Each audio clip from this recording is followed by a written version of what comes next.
I'd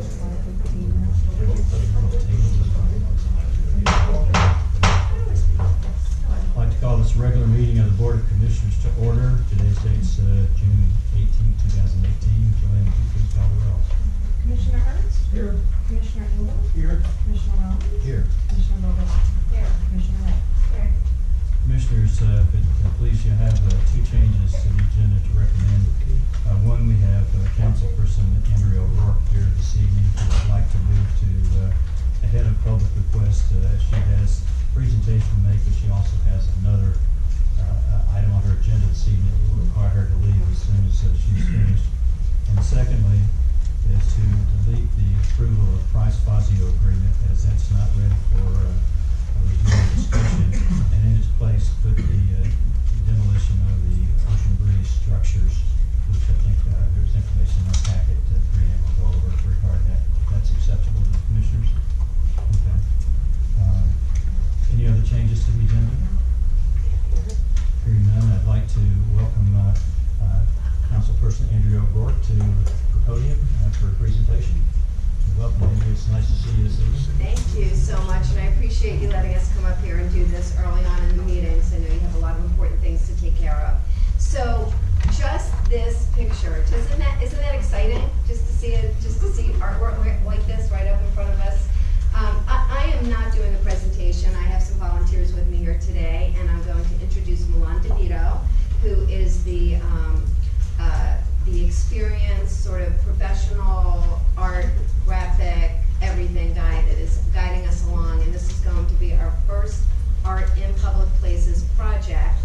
We approved Art in Public Places as a city objective quite a few months back, and then we appointed an art advisory board several months ago. They're getting underway with some long-range plans, but we had what I call some low-hanging fruit, some easy things or city property that we could start doing some murals on and really bring a sense of culture to our community that we don't have here.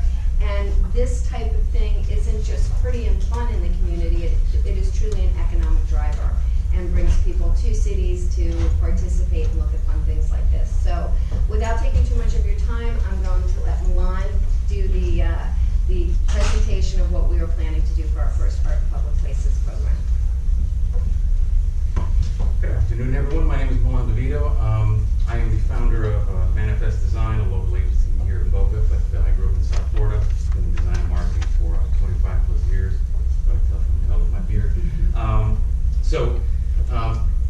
What I'll need your assistance with, if you wouldn't mind, just give me an idea, a sense for timing. So I want to make sure that we're informative, but at the same time not exceed our available time. So just got to check me along the way. So. As Andrew said, in 2017, the city of Boca Raton established the Art Public Places Board, and its mission is is an advisory group dedicated to enriching the public environment and preserving and enhancing the artistic and civic pride of Boca Raton. And in 1984, the Gumbo Limbo Nature Center is a unique cooperative with the city of Boca Raton, the Greater Boca Raton Beach and Parks District, and FAU and the Gumbo Limbo Nature Center doing business as Friends of Gumbo Limbo. So this particular initiative, it represents, really the first opportunity for the Art in Public Places board to exhibit work. And, we definitely expect this to inspire future public-private collaborations and really attract more and more art like this in the city. So we're going to go in detail here. We have 8 different sections. We'll go through them relatively quickly. So, what are the objectives of this particular initiative? So, top of our goals is to promote the general view that Boca Raton as a focal point, one of several in South Florida, for culture, creativity, and entrepreneurial energy. So, like Andrew said, this is not exclusively for the sake of art. This is definitely being done to attract creative professionals, entrepreneurs, and make it feel for younger residents that this is a place to stay, build a business, and you'll see more. The second objective there is, to keep younger residents to, build their families, their careers, and new businesses in Boca Raton. We want to encourage future public and private partnerships like this. So we understand that there is a benefit to doing this together as a joint effort. We also want to generate awareness for and attract support for the Gumbel Nature Center with a younger demographic. And finally, to improve the overall aesthetic appearance of this specific area, which is the South Boardwalk entrance of the Gumbel Nature Center. Wow, fast forward. There we go. Okay, sorry about that. So specifications about the site. So the murals will be applied on the outer, so there's a maintenance area at the southern end of the boardwalk. It's approximately about 300 feet long, about 6 feet tall. It's got a rough texture. The murals must cover the entire surface, the exterior, outer surface of the wall. Inside right now it's used for, I think it's preserving sand, holding sand for beach renovation. There are multiple vent holes on the bottom of the wall that the artist will need to contend with, and a few other details there. They also, the artists also need to be mindful about the potential impact from erosion from salt, weather, and the fading of the sun.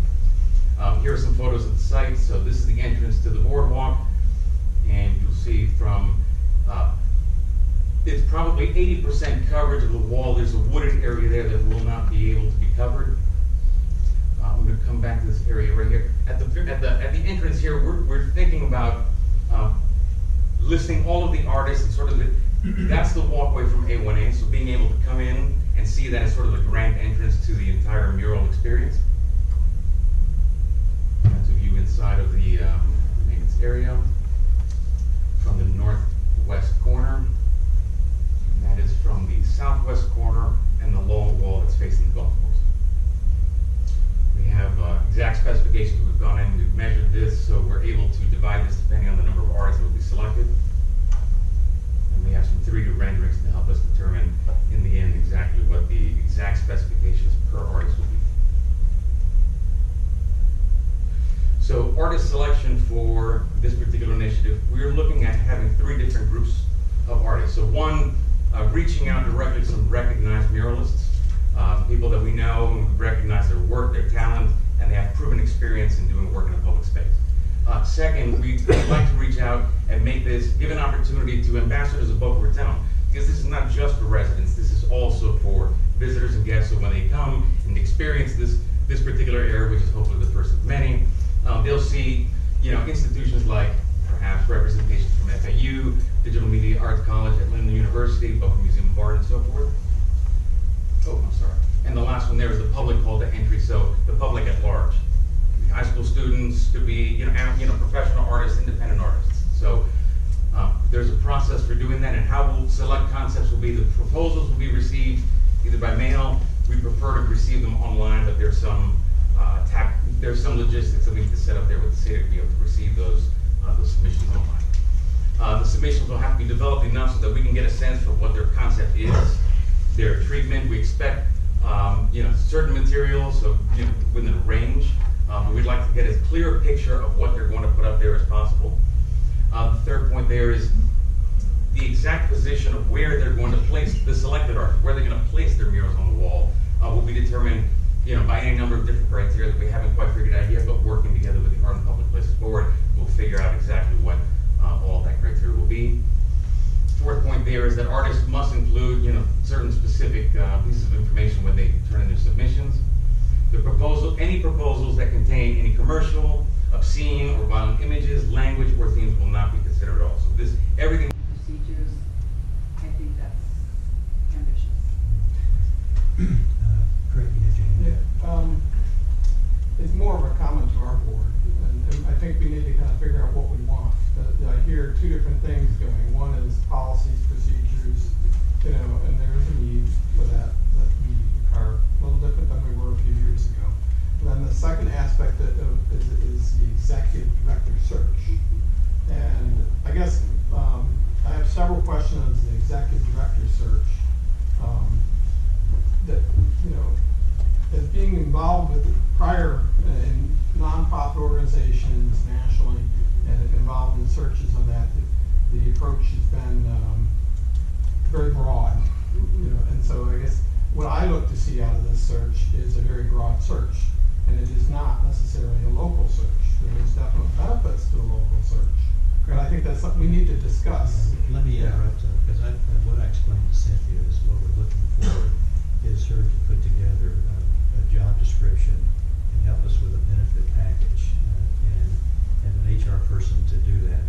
I hadn't taken it to the level of her doing a search for an executive director. We hadn't even discussed that component at all. It's just a matter of getting to the point where we have the groundwork where we could go look for an executive director, whether we use Ms. Sedlak for that, or we use whatever the resources that are available to us. So, But isn't that what you need when you go out to do the search? I mean, the person who is gonna be doing that search is gonna know what the market is. oh, I don't disagree with you about that. I'm not sure we're on the same sheet of music here. Yeah, that's what I wanna understand, yeah, what are we gonna get? Because what I thought I know we were going to do an executive search, but what I was looking for is someone to come into human resources and organize the job descriptions for both the staff by talking to the staff and finding out what they do, and memorializing that into a working document for us.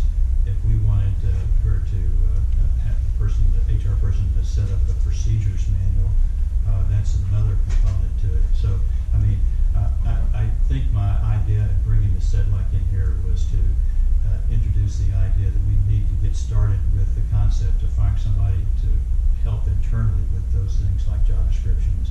If we want to do operations manual, that's one thing.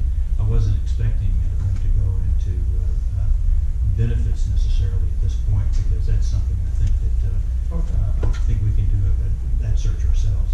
So let's be clear then, her role is not to search for the new executive director at all. I never introduced that topic to Ms. Sedlak at all. Okay, no problem, but Yeah. let me ask you, it's more of a, which one's first? Mhm. Is it more appropriate, have we made the determination it's more appropriate to do the infrastructure design first and then go find the person? Or is it more appropriate to find the person first who's gonna say, this is the kind of infrastructure they really should have? I thought the idea that I put forth was to get the structure first. Okay. Because internally, I mean, somebody coming in may be able to tweak that if they want. But I wanted to get the groundwork laid ahead of time. That was the approach that I had presented to the board at our meeting before bringing the Sedlak in. Okay, I just wanna be clear, Yeah, because. well, I appreciate the Yeah, clarity. I mean, it's always good to Yeah. have a clear vision of where we're going. If you don't, you really Okay. take you there, so. So the purpose then for Cynthia would be, is to assist with the job descriptions of each of the roles Right. and what policies and procedures we would have for these, current 4 employees, 1 contractor, 3 employees and 1 contractor. Is that correct? Commissioners? Yep. And could I maybe just clarify that I would not personally be doing the job descriptions. I would identify a human resource professional, for you to bring in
basically, I bill you on an hourly rate for the project, and it doesn't really matter. You tell me, you know, the scope of it. I come back, I tell you that this is the human resource professional, whether it's what they would charge. It has to be family friendly.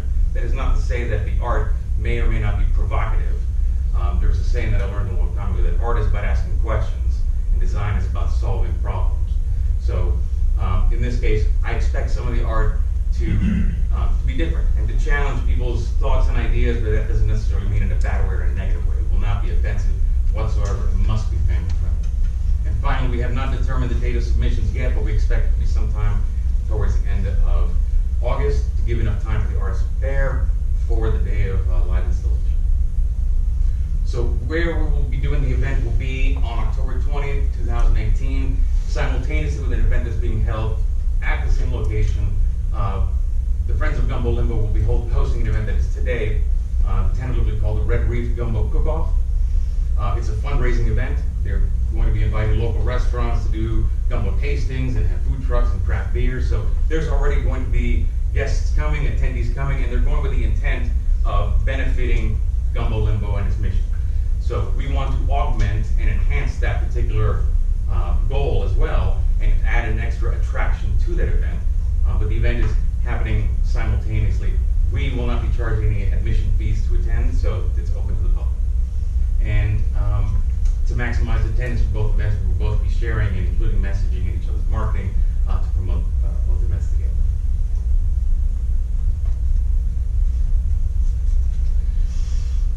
Budget. So selected artists will receive a stipend per mural. We have a current budget right now for the event.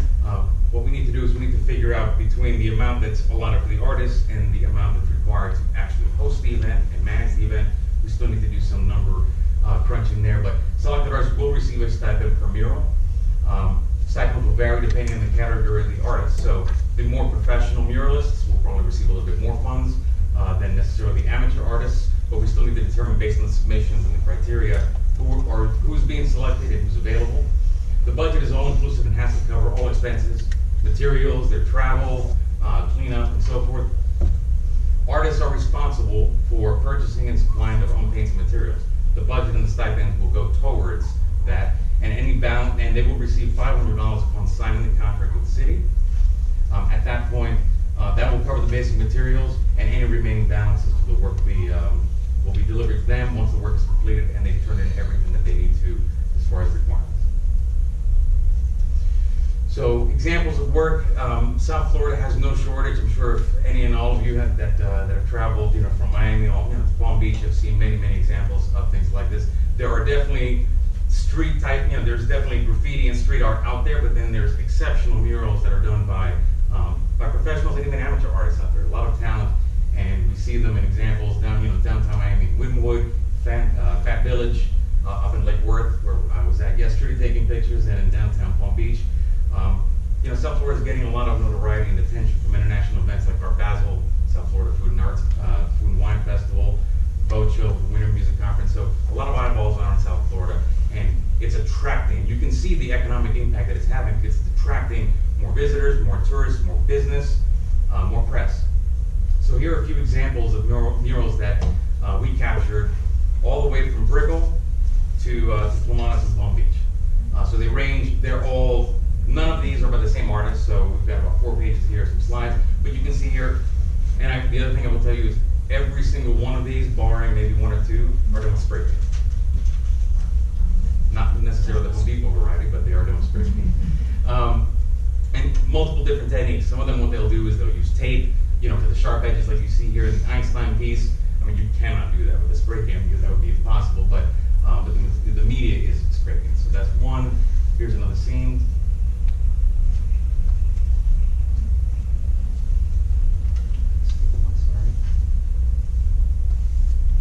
Line work there and some bright colors.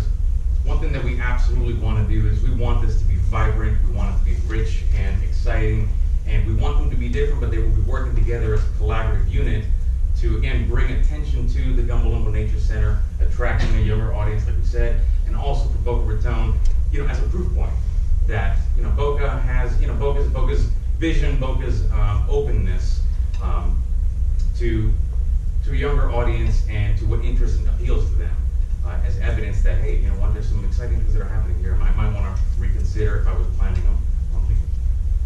That eyeball there, I can tell you, is when you see it in person, it is an exceptional execution. So, what are next steps? Next steps on our side is seeking the support of the Beach and Parks District and the Art and Public Places Board. We have a meeting on Wednesday to present to them. We need to prepare official rules and an online solution for accepting these submissions. For example, a webpage on the city, and then we need to begin promoting the call to artists. There are plenty of examples out there from multiple cities that have on their websites a call for artists to do public installations of art. We need to develop an identity for the event and begin the event promotion as well. We are looking for some guidance and support for event logistics from city officials and administrators. On our end, speaking for myself, I have plenty of experience with respect to managing the execution of large projects, campaigns, works of art, and so forth. A little less so when dealing with law enforcement, first aid, and parking and stuff like that. So any insights would certainly be appreciated. We need to schedule and secure those municipal services, and then we need to investigate some requirements for maintaining the murals for its 1 to 2 year lifespan. The murals we expect to be up for approximately 1 to 2 years. If this is successful and if people appreciate it as much more than we hope, we're considering the idea of perhaps turning this specific site into sort of a rotating event. So every year or every 2 years, having a fresh batch of artists come in and and paint a fresh set of murals so that it's exciting and it's fresh. And finally, we need to request personnel support in the form of from you guys, word of mouth and some social media sharing and just some buzz to generate some excitement and attention to this to get as much participation from the community as possible. And that is our presentation, so thank you very much. Any questions? Andrea? Yes. Since, since Gumbo Limbo is property that's owned by the city, I assume the city council has endorsed the Yes, project. so not only did they endorse it, but when, I've been talking about this for a long time, we've gotten the Art and Public Places in place, but yet we still didn't have the part of the ordinance that provided a budget for any of this work. So this would take some time to figure out the second part of the ordinance, which requires development to put a certain percentage of their building into an art fund. We don't have that yet, but we wanted to start getting going because this could take years in the making of getting some public art out there. So the city saw the viability of this being a really good project to start with and reasonable too. So we actually passed a resolution last Tuesday night. They put $20,000 towards this project and the tunnels that are from the tunnel. We've talked about the public art, doing public art in the tunnels that go from Spanish River Park to the beach. There are 3 tunnels. And I will introduce David in one moment. We'll take a few more minutes of your time. So yes, the city has not only endorsed it, but they put their money where their mouth is. They are helping fund it. That money really will go towards the stipend to the artists. They have agreed for this first project. They will clean out that maintenance area. We can use that as a staging spot. They will clean up after, and help us with that. We do have a lot of logistics and details we have to work out. This is our first baby. We're just teaching them how to walk. We're figuring it out as we go. So, but with the support of the city, I've spoken to Gumbo Limbo, and they seem to welcome us into their event on October 20th. And we will figure out how we are working with them on this. We're working out details now. And everyone For performing the scope of work. And you would be billed on an hourly basis based on that work. And so in either case, they would come through Stanford Search and Staffing, and they would be paid as an employee of us. I'm not suggesting Cynthia be the subject of the RFP. I'm just suggesting that if she's going to bring to you 3 names, that it may be prudent for us to, in addition to having the resource of Cynthia available, also provide an RFP where Cynthia's 3 people would respond to the RFP, in addition to anyone else who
consistent and so that you understand what it is that each human resource professional offers. Because if you aren't hiring on a daily basis, obviously there's things that you might not see, and I'm sure a lot of you do this.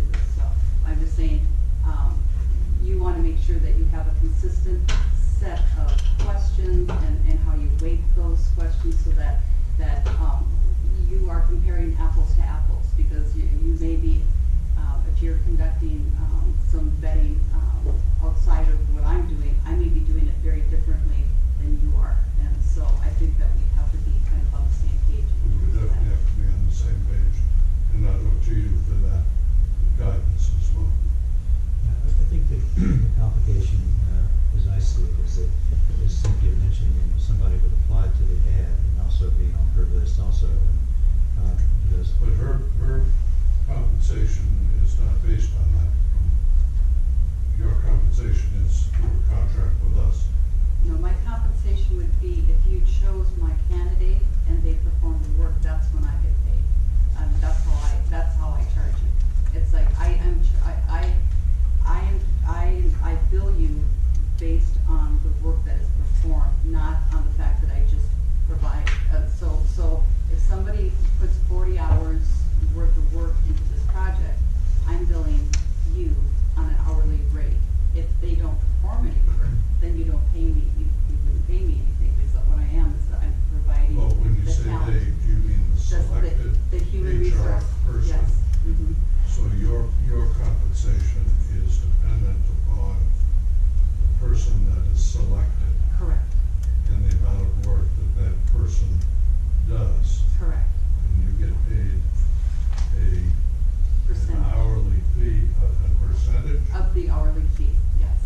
a percentage of their hourly fee. Yes. I don't know if you're familiar with the temporary kind of consulting concept and how it's built, but But we also have the process of making sure that all of our potential positions are made known to sure. everybody. Mhm. That's one of the things that we're gonna want in the policy, Right. just like we select an architect or an engineer or an auditor or some other type of professional. Mhm. yeah, what, I thought Cynthia was simply gonna be charging us the hourly rate for the work that she was doing to locate the people, but that's not the case. She's gonna charge hourly rate based upon who we select and the amount of work that individual performs. That's Is that correct. correct? That is correct. what we have here, Commissioner, is a headhunter, okay? In the purest sense of the word.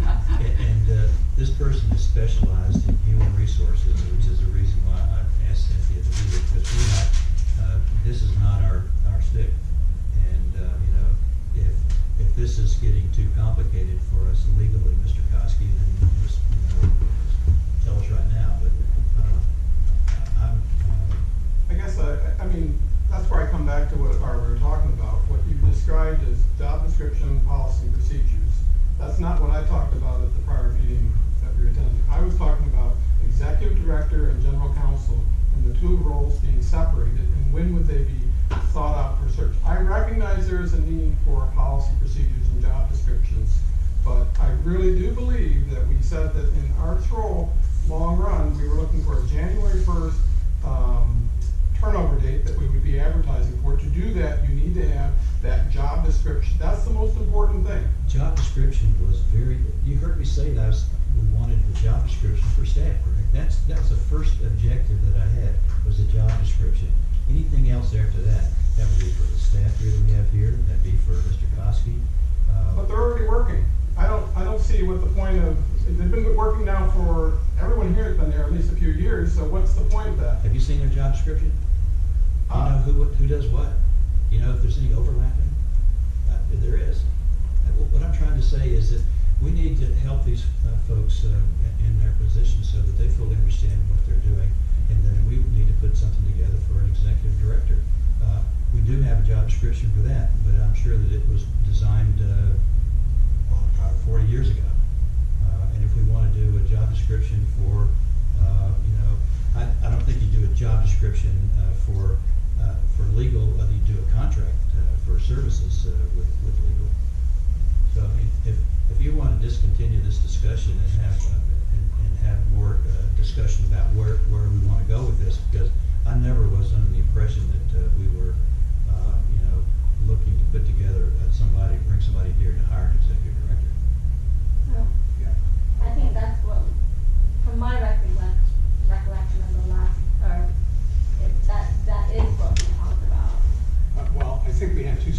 discussions. One Yeah. was about that, but one was also about giving some structure to our internal staffing, because right now we have none. Yeah, that was another discussion, but Right. we did set a date, and we did talk about doing a job description. Everyone seems to be on board and excited about it.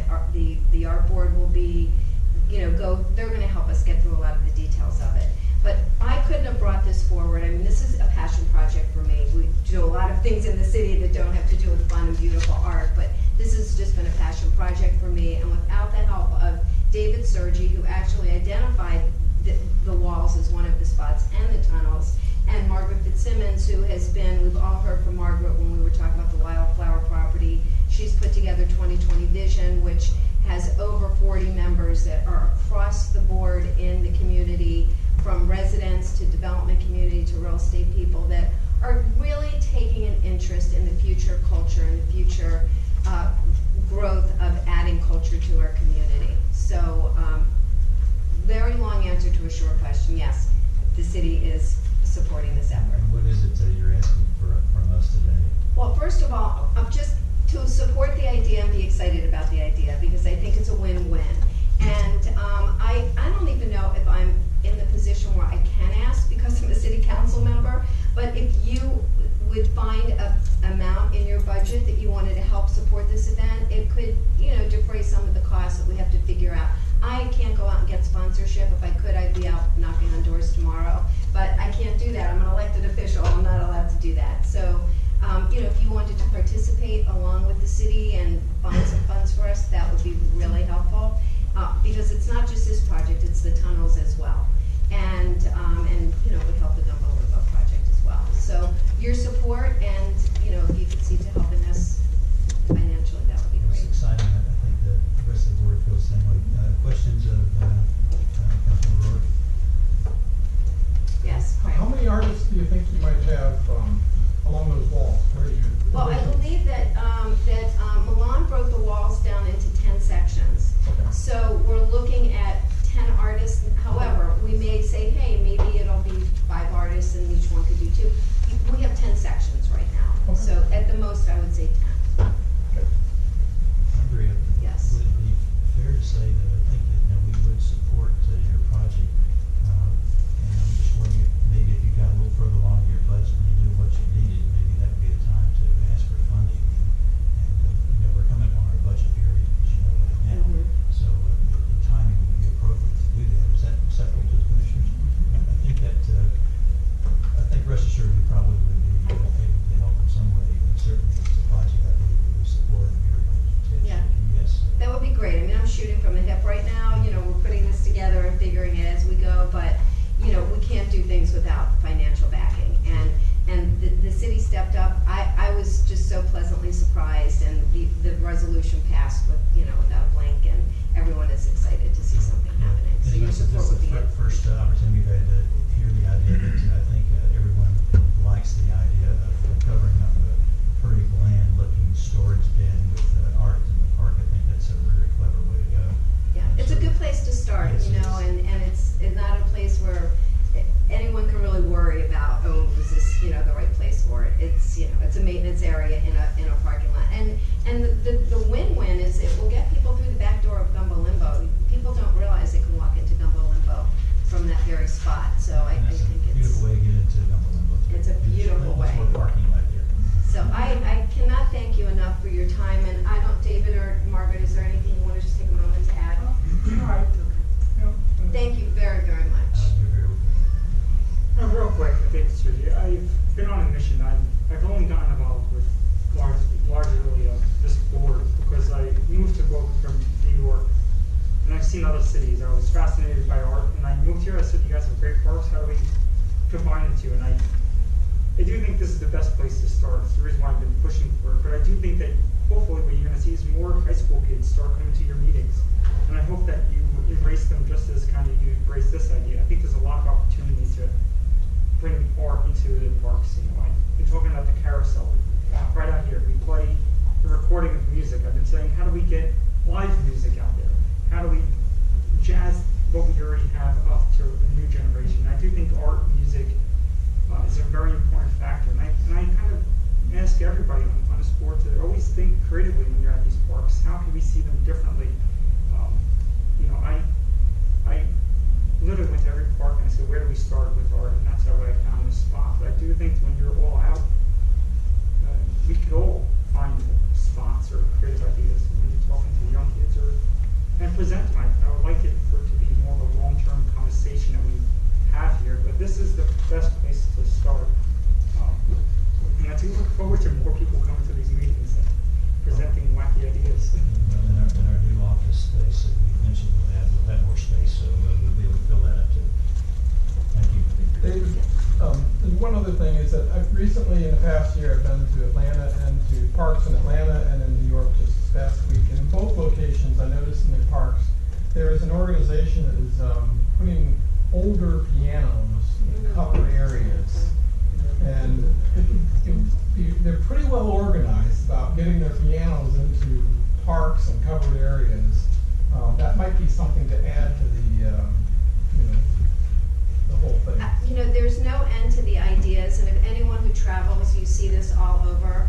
I mean, I see this eventually as being something that you would have an app, and you would see at every park which parks where you could go to see something that you can look at, interact with, and, you know, be a part of within the park. So, and I just wanted to add one more thing. When we passed a resolution last Tuesday night at City Council, there happened to be a high school student sitting in the audience. He probably had to get extra credit to come to a council meeting or something.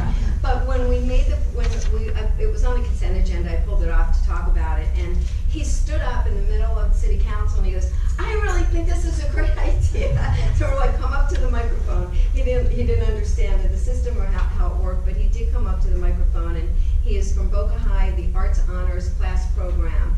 And he said he was so excited that we were doing this, and already he reached out to me on email. So, you know, all people have to do is hear about this. The colleges, FAU comes to the Art in Public Places meetings. Students are going to want to be involved. This will end up being, you know, part of programs, I believe. So, Great. thank you so much for your time. and your Congratulations support. for getting the initiative Thank you, started. I appreciate it.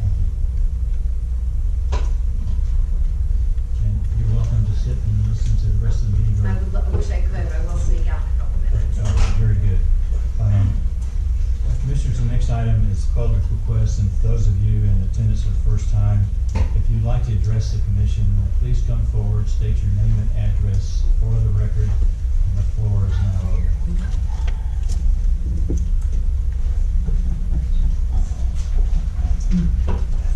Thank you, Barbara Duquette. It was very interesting. I was very interested to hear this. I have a good friend of mine whose daughter goes to North Broward Prep, and this is in West Boca. I would actually like to, I'm going to definitely tell my friends who I've seen some sketches and things, and again, I'm sure they're involved in their art community, but I think this would be great if we had this just from the city area within Palm Beach County. I don't know many people from the outside of our area. I'm sure there's a lot of college kids and high school kids that would probably be very good at this. I think that would really be great if you had a little bio on each one of them, look at the art public places. I think that would be great and really encourage, especially the younger students. But again, thank you for that information. Of course, I'm here for golf. I played golf last weekend, not very well, but I can tell you that one of the things I've talked to a lot of friends about when they come, they always ask me what's going on with the golf course. People from all over the city. And I tell them that the layout plan is still pending. We don't know what exactly is happening. They always ask, are we going to have a hotel or not a hotel? Are we going to have 18 holes? Or are we going to have 27 holes? And I generally tell people, you know, that we're looking at both 18-hole layout with a driving range on the For the executive director position, how that ready to put out. I didn't say anything different about that. We're talking about the executive. We're talking about job descriptions for staff and the executive director. We're going to be hiring so many people when this golf course opens, potentially, that we have to go into some type of direction where we have policies in place and we have procedures in place. Because we're going to have people running our clubhouse, people running our pro shop. Who knows how it's going to get structured? And I totally agree. We do need something for our executive director, but we also need to have something for staff as well. So we don't have any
is to bring on a lot of staff. And I'm not sure that preparing to bring on a lot of staff is our role. We are a taxing authority that partners with the city that does these things, and so we haven't gotten there yet, but someday we will. I'm assuming that anything that we do is limited to these 4 people, and we're not duplicating what we have in the city. So then it brings us to, can the city, and anything that we do in these roles, these are, like it or not, are very similar to the city. And so the city has job descriptions, they do have roles for a lot of different things, and I think we should be somewhat consistent some way, somehow. That said, if we're looking for job descriptions and doing it, I think, Cynthia is perfectly fine. She got my vote to go out and help define the job descriptions and define a structure. We can talk about that, and that helps us well positioned. But the end game here is to say, hey, what is the executive director search going to look like? Who is doing that search? And I really want to see a firm with a lot of support and details of how they go out and do that, and whether it's testing or whether it's questionnaires, pretty deep on that one. But that's a different animal, and I do think the city has resources for it. Well, we've got to start somewhere. Yes. Yeah, this was, it seemed like at the time the easiest way to go. Mr. Chairman, if you decide to have Cynthia move forward, I'm sure I can find a mechanism to work around, if you would, the RFP requirement. So if you just give her this direction to go out and locate, because that's all we're doing right now. Right. Is locating 3 or 4 potential people who should come before you and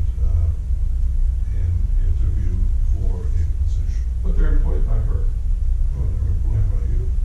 We're paying- No, they would be employed by Stanford Search and Staffing. That's fine. Performing work for you, That's- a client. To me, it's better if what you define there is that she picks the person to meet our needs. And then you're fully compliant. Then there's no need for her to bring 3 people in for you to interview. That's just an option. I can also identify a Yeah. person and. We would like to have you identify one person that could do the job. I think at this point, I think that's probably the fastest way to go, and will probably, in the long run, give us what we're looking for. Given Ms. Sedlak's credentials, I have complete confidence we'll get the person that we're looking for. I have no problem. So, Okay. sorry to be difficult, No. but the scope of the work for this is, Cynthia would go out and identify the person. Her scope of work is to further define the job descriptions, salary ranges. I think, add to it, how does it compare with local municipalities or other taxing authorities? And then she's also going to give us a framework for what policies and procedures we may need, and then we'll check in with us. I think that this may evolve as it Yes. goes along, Craig, as you're suggesting, and I think identifying a person with that basic description we're talking about may be like pulling, string on a spool. The more you pull or peeling onion layers off the onion, that may be what we find out we're going to be doing. But I think the first step is identifying that person who can help us with this internal structures you said. I have no problem from a legal perspective on that matter. That was my concern. Also, bear in mind, when I came onto this board in 2012, there was just Maddie, and there was just Mr. Koski. And our scope of operation has expanded to the point where we've hired 3 more people. We may, even if it's going to a 4th, a 5th, or a 6th, I'm not saying we need a staff of 20, but, as time goes on, I don't want to have to worry about, for example, salary being linked to the city. I want our salary structure to be separate, so that we don't have a situation where we're paying somebody $85,000 or $90,000 a year for a $65,000 or $70,000 a year job. It's just things like that. These are like little details that need to be taken care of. Yeah, I hear you, but I want to be clear. I really do not want to see this taxing authority become another government authority. Oh, no, I agree with you. So I I agree with I draw the you. line on that. Yeah, I agree with you. Yeah. I wanna have Mr. structure. Costa, do we need a motion? Well, You need a motion. But let me just say, don't forget, your interlocal agreement with the city requires us to take certain of the employees from the golf course, the existing municipal golf course, for a certain period of time. So we will be adding more employees. I'll give her a copy of that. Do we need a motion, Mr. Costa? Yes, to retain this firm. Okay, do we, can we have a motion? Yeah, I move that we retain, you said like, in a capacity to find us, a human resource person to help us with policy and procedure. As needed. As needed. Do we need to establish some sort of financial cap or anything on this, Art? I'd say not to exceed 35,000. Can I modify it slightly? I think we're retaining Cynthia to further define the existing job descriptions and the framework of the organization, as well as some of the necessary policies and procedures in its current form. So we're not designing a future form. That'll be a second assignment that is needed. Right, and I think we could, if I may, we could have a point in which we review what this person has done and decide if this is exactly what you need or you wanted more, but I would start as, this is a baseline. As Greg said, check in with us as we go along with the process. There's a motion on the floor. Any further discussion? Hearing none, all those say aye. Aye. Opposed, like sign. East Golf Course, and we have a choice of 27 holes. And frequently, they say, well, if you have the driving range on the East Golf Course, we can understand that'd be a nice long driving range. But logistically, people traveling and walking back and forth from the East Course over to play 18 holes on the now South or North Course, it's going to create a lot of traffic. I don't care if they're in golf carts being shuttled back and forth, or if they're walking back and forth. Just logistically, it's going to be a lot of traffic going back and forth across Second Avenue to get back to where you're actually going to play. For those people who play golf, you know that you and your other people in your foursome often get there at different times. You all meet up at the driving range, you're hitting, and then you go over and you play your designated tee time. So again, a lot of just logistics with regard to how people go back and forth versus if you have 27 holes the way it's been historically, you have typically 8-minute splits between tee times, so about every 8 minutes you have golf carts crossing over Second Avenue. So, and then of course, if you have the driving range in proximity, where it's at now, you can see that there's large trees on both sides of the driving range. And there's of course a reason, because you have people like me out there that shank the ball. And even though there's trees there, the balls sometimes tend to get over into the other areas next to that. So if you had a driving range on the south, and again, I don't live on the south, so it doesn't affect me. I'm sorry, on the East Golf Course, the south portion of East Golf Course, I would think that you're going to need to have some type of tall nets or trees or something to keep the balls away from the swimming pools and the condos in that area. So just something, I thought that there might be some golf people here, but since that was canceled as far as the Price Fazio, maybe they're not. And lastly, I want to thank Melissa for approving the additional mowing. So we got rid of the hayfield back there. But again, thank you for all your cooperation. Thank you, Mr. Petty. The devil's in the details, so stand by. Anyone else would like to approach the commission?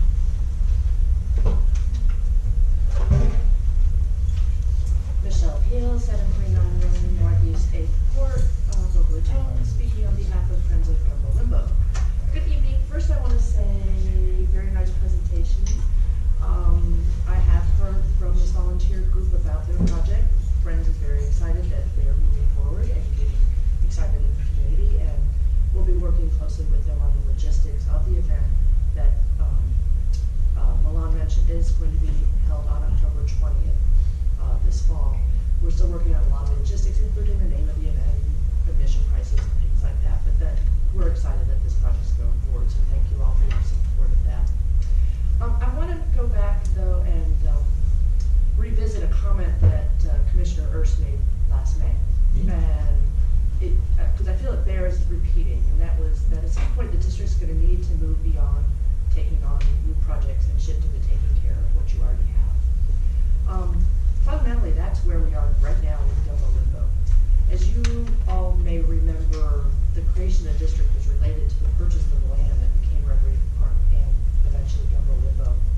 original building at Government Limbo was built in the 1980s, over 30 years ago.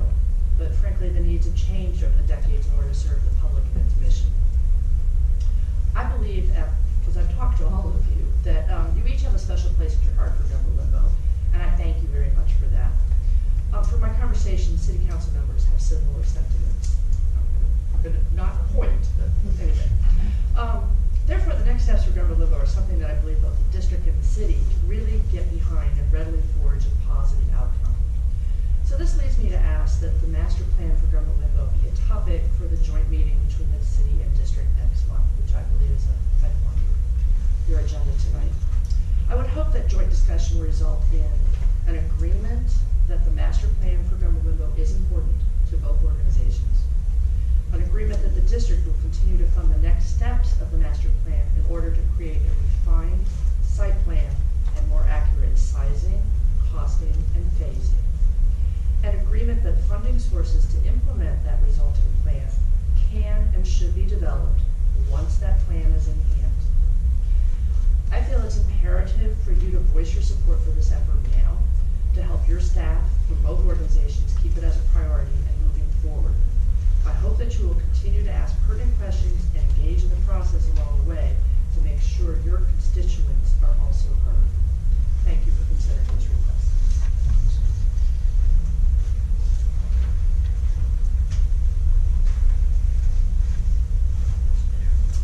Good afternoon, Commissioners. Michael Calvert, your Recreation Services Director. First off, I want to wish everyone a pre-Happy July's Parks and Recreation Month. We were able just to get a proclamation and you all were included. But the real reason I'm here is to introduce to you Michelle Zimmer. She is our new Recreation Services Deputy Director. She has a long and treasured history in our profession. She's worked for the last 15 years in Tamarack as our Recreation Superintendent. She's done a lot of good community service to our profession, including serving currently on the Florida Recreation and Park Association State Board. So you'll be seeing her a lot of these meetings. I am thrilled for the community to have her. I'm thrilled personally to have her working with us, and I'm sure you guys are going to enjoy working with her as well. And then finally, I put on a number of your chairs an invite to our July 4th event, which is coming up. Joanne and Brianne, I will get yours. I'm sorry I miscounted. But we hope to see you out at Thomas the Harmony when we shoot off some fireworks and have a great time. So, thank you all.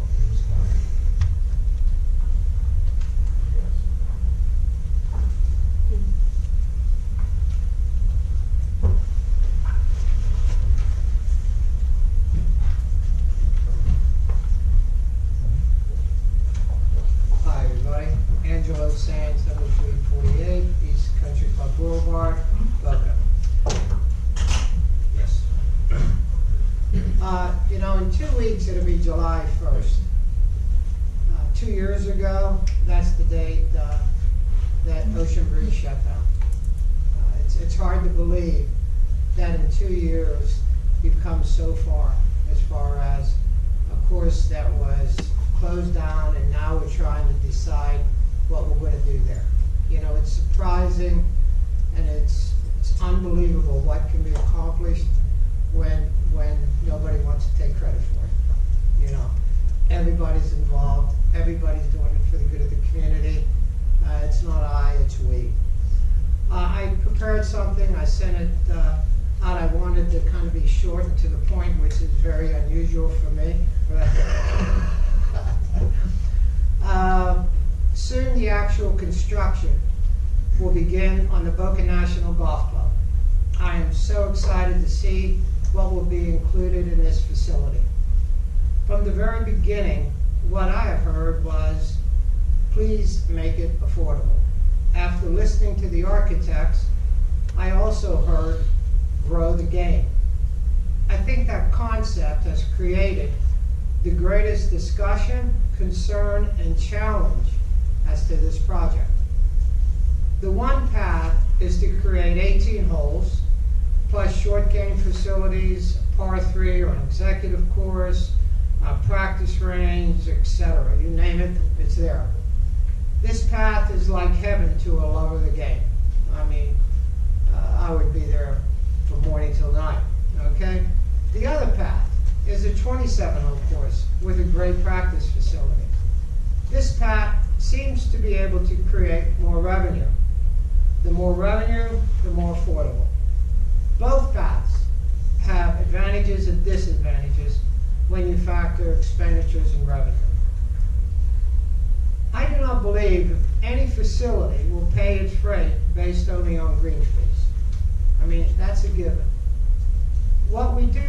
Cindy, thank you. This is Thank you. government work. Oh, no, it was a pleasure, and I learned a lot, and I'm really excited to identify that challenge for you. Thank you very much for your time this Thank you evening. very much. That was a wonderful. Mr. Konsky, will you reach out to Sedlak in terms of if we have any contract to be signed or anything?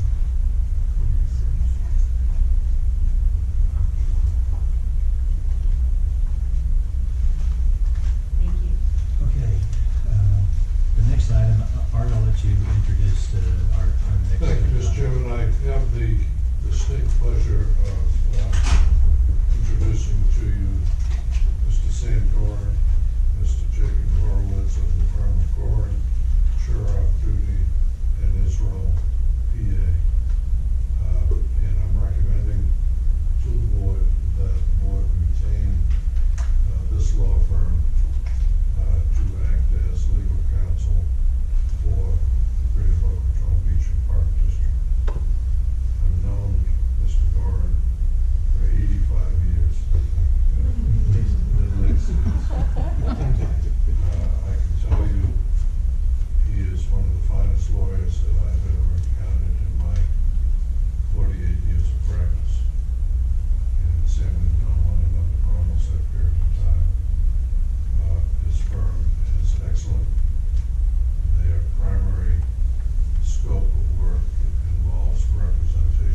here. Her daughter was a felony prosecutor in Broward County for 9 years, and her boy, son's a deputy city attorney in the city of Philadelphia.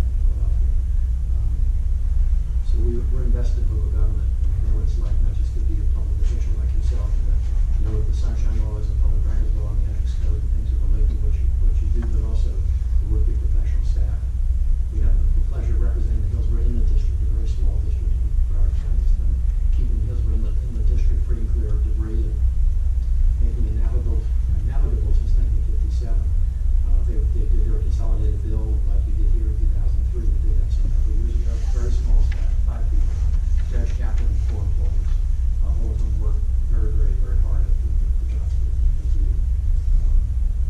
We would be delighted, we would be honored and privileged to represent this organization in whatever capacity you see fit to have us as your counsel. There are many lawyers that would otherwise be competent, able to perform the service that you'd be asking us to perform. But I will tell you that you'll not find a law firm that's as dedicated and as thorough and as committed and as engaged as we will be to help you in the context of what it would take to represent you in this issue.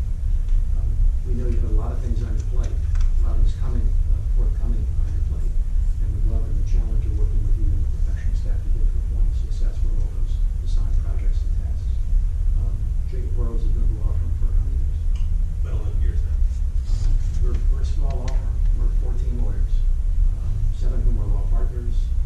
The rest of them are senior associates or otherwise younger lawyers. We're a small office. We're not a Greenberg Traurig or a Dunstry Oakley or Nickerman Senator. We're a firm that's located in Broward County. We've been there for a long time. They have an office in Palm Beach and been there for quite some time as well. And law partner Jim Scherer has been the city attorney in Boynton for 30+ years. And we had the pleasure of actually working on the special act that created Loxahatchee Groves a number of years ago. That experience as well. I'm happy to answer any questions. I know the time is short and we have a long evening of other items on the agenda. To the extent that we've had the pleasure of working with you in the recent past on the various and sundry special tasks, we would propose that the commission is willing to engage us to work on the same basis and to serve you as you see fit to have us as your counsel. It is a sincere pleasure to do that and an honor and privilege to work in the shoes after Robert Kowski. When that, by the way, when I worked for Broward County back in the 70s. I had hair back then, actually. I wore some amount of hair. Not much. Not much. I did. So, I'm happy to respond to questions or otherwise answer any questions you may have. Yes. Oh, you want to go? Yeah, go ahead. Do we have if we have a contract, it would be nice to see it. And, how do you work with other municipalities? Do you have currently Mr. Kosky's on a retainer. Are you proposing that you'd be on a retainer and that you would be present and participating in these meetings, or how? If we are hired by the organization, we currently have a contract with the organization. We have a fee engagement contract that was signed over a year ago. It's based on an hourly rate, rate of $3.75 an hour, and lesser sums for other lawyers in the office, for low partners with $3.75 an hour. In the context of the work we've done in the past for this organization in particular, we've billed the client for the work we performed. We have that relationship with a number of our local government agencies where we work to a budget, we work to a cap within the budget. We also have relationships with other cities where we have, for example, a retainer, an hourly rate for other specifically assigned tasks, whether it be bond work, or real estate transactions, or litigation on an hourly basis. So whatever makes good sense for the relationship, we're happy to be part of your business model. See constantly with successful public courses is the importance of 2 other revenue sources. The first is a truly great clubhouse with a fine restaurant serving 3 meals a day, a nighttime presence. And this clubhouse also has the capacity to host various types of receptions. The second is an impressive practice range. Those are the 2 things that are always associated with a successful public facility. Thus, I feel the more value placed on the clubhouse and the range, the more flexibility we're all going to have as far as, quote, growing the game. In conclusion, that's hard for me to believe, right? She knows me a long time, so see, like, in conclusion.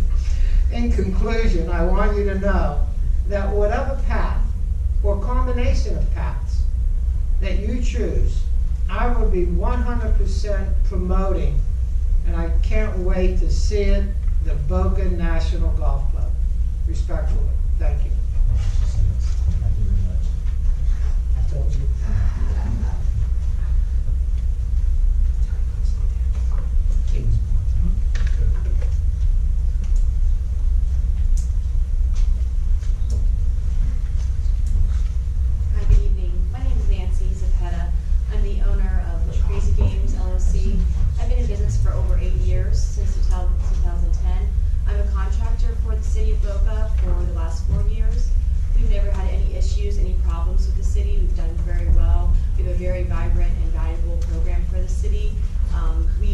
host birthday parties out of Patrick Park the last 4 years. And then we offered a Crazy Games Club, also known as Crazy Games Summer Camp.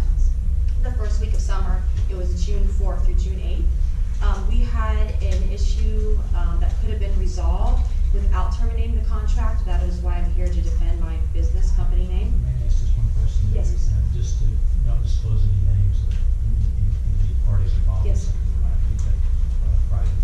No problem. Okay. So I wanted to just come to you and ask you to relook at this of not terminating my contract, because we have only had this one incident, and it was something that could have been resolved very easily without terminating the contract. My program does bring a lot of energy and new creativity to the department. We do have a lot of clientele here in Boca, and the reason why I'm wanting to defend my company reputation is because I do want to do future business with the city of Boca, maybe not as a contractor, but we do have plans in the next couple of years to do an indoor playground in Boca and also daycare facilities. So for my reputation to be hurt over this simple act is not what I'm looking for. So I would like to either, in conclusion, finish the last week of camp, which would be August 8th, I think, through the 11th, which we already had 13 children signed up for it. One of the things that they told me for dismissing my contract determined that for the convenience of the city and in the best interest of the public, which I do not agree with this, because it's very inconvenient for these families to have to find new childcare for their children once they've already checked this off their list and enrolled their children in summer camp. Now they have to go out and find a new summer camp, so it's not convenient. Also, it's not in the best interest of the public. These young children had an amazing time at this camp. All the other 29 kids that came, that was the first time we had camp was 29 enrolled, which that is huge for a brand new program in the city. I ran City of Boynton Beach summer camps at 2 facilities, and I worked for the City of Boynton Beach for 5 years, and I know how hard it is to get people enrolled in city programs. So I'm very proud of the program for getting 29 people the first time, and these children do want to come back as well for the August camp. The camp brought in over $5,000 in 1 week, and I believe that it is a very valuable program to the city of Boca. Thank you. Yeah, thank you for coming forward. I know it's difficult to talk about, and you're very right to be concerned, and I would be too in your position. We allow the city of Boca Raton to enter into contracts to use our parks, and so the city is the one who makes the determination as to what vendors to hire to do the summer camps, and also whether or not they're going to continue those contractual relationships. That's not something that we really have sway over, since they do 100% of that scheduling and hiring.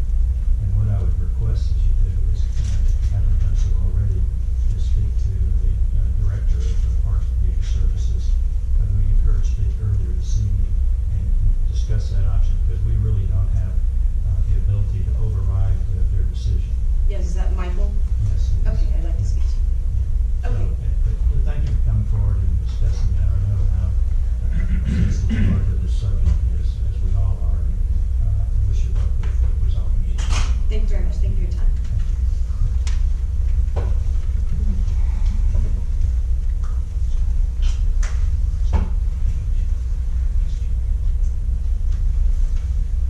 Good evening, everyone. I'm Ralph Travieso, 1037 West Rotherham Road, Chairman Mullins and Commissioner. I spoke before the City Council last week, and I think it's important that I announce to you all, because after all, you built the field house that we play pickleball in. The best facility, by the way, in South Florida. I played in a lot of places, even outside the state. Those 6 courts out there are just fabulous. What I'm here to talk about this afternoon, I'm here on behalf of the Boca Raton Firefighters and Paramedics Benevolent. We are proud to announce the inaugural charity pickleball tournament that's going to be held here at Patrick Park. This event will be held on the 6 indoor courts on Wednesday,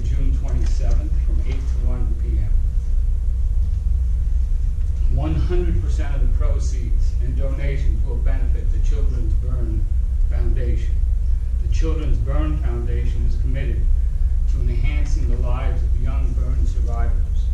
Its mission is to offer an opportunity for these children to see and interact with other burn survivors and to know that they are not alone.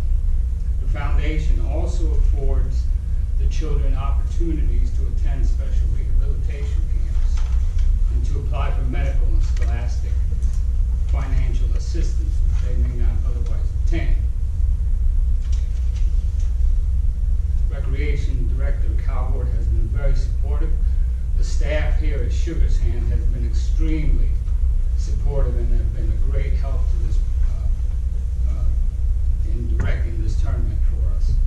Our regional hospital has graciously offered to be here. They'll be providing glucose, blood pressure, and cholesterol checks. Our benevolent fire truck will be on site for photo opportunities.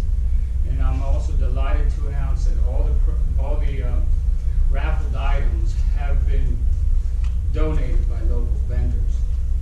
The Boca Raton Firefighters and Paramedic Benevolent is proud to add the Charity Summer Pickleball Tournament to its long list of annual charitable events, including the Softball Burn Tournament, which has been held at Patch Reef Park for over 20 years and provides the Burn Foundation over $20,000. Please mark your calendars for June 27th to visit us at Sugar Sand Park at the Field House and attend Boca's first pickleball tournament. Come see what the excitement is all about. Not to run afoul of that, quite frankly, so whatever works for you works for us. And you have E&O insurance that you're willing to provide us We do provide that to our clients on a routine basis. as named insured. Absolutely. That's it, but Who would we be corresponding with or communicating with? You have no idea. I call her at 6 o'clock in the morning. You can call me at 6 in the morning if you want. You can be in the office at 6 in the morning if you want. And that's not just said because it's nice to say you during a public meeting. It's true, actually. If you want to call me on a Saturday morning, you can call me on a Saturday morning. Call me on Sunday, go right ahead. I was away for a couple of nights with my children and grandchildren in Naples just this past week in advance of Father's Day. And I think I feel that a dozen calls while I was in Naples from clients that are interested in needs to communicate with us. It would So, only be an emergency, but Yeah. normally we do try to do. but you know, with all due respect, the things that you do as public officials don't happen 9 to 5. We recognize that. Even though we're dealing with a very specialized, special taxing district, there are issues that affect what you do and how you do it that occur outside of regular business hours. Any law firm that would seek to perform that type of kind of service needs to be accessible, available, whether it be by phone or by text or by email or some other form of communication. You know, you can't communicate with your lawyer. I think you don't have a level of commitment that you need to have at any one point in time. And we find that we do that as a matter of routine that's very important. So the best to answer your question, I will be principally involved along with Mr. Burrows. Jake has taken more meetings than shit stick out with regard to the work we do together. We work together in Pembroke Pines, Tamarack, North Lauderdale, and other cities in our office, and in Boynton Beach and elsewhere. And elsewhere as well. So to that extent, we would staff you as you see fit to do. We attend all your meetings, which is what we would otherwise do for our public comments, and be available to your professional staff on a daily basis, whatever their needs may be in the context of time and effort. We don't work 9 to 5 either. I mean, I don't know how to work 9 to 5. If I did, I wouldn't understand. I think what we need to make a decision about is whether, if, you know, going forward, if we're going to go on an engaged legal replacement for Mr. Koski on an hourly basis or on a retainer basis. Because I'm sure, you know, you get a week where all 5 of us are calling you at between 5 and 7 in the morning, and I think I'm sure that's happened.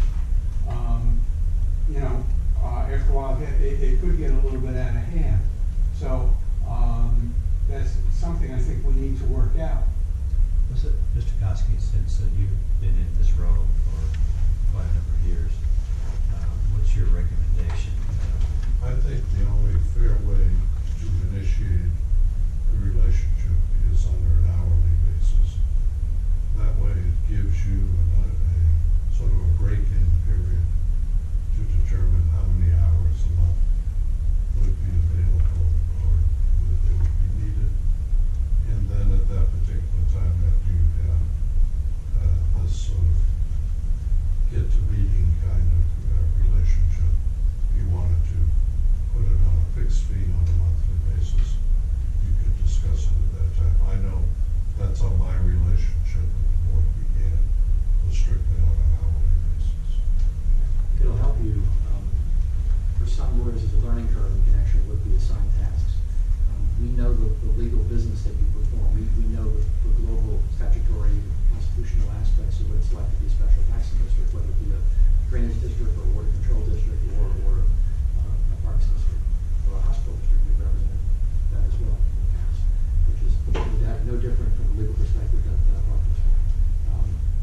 us to get up to snuff with things that you are doing. I know that Bart's a good teacher and also a very good mentor and someone who has a tremendous degree of history and background that we don't have, that we hopefully get off over a period of time.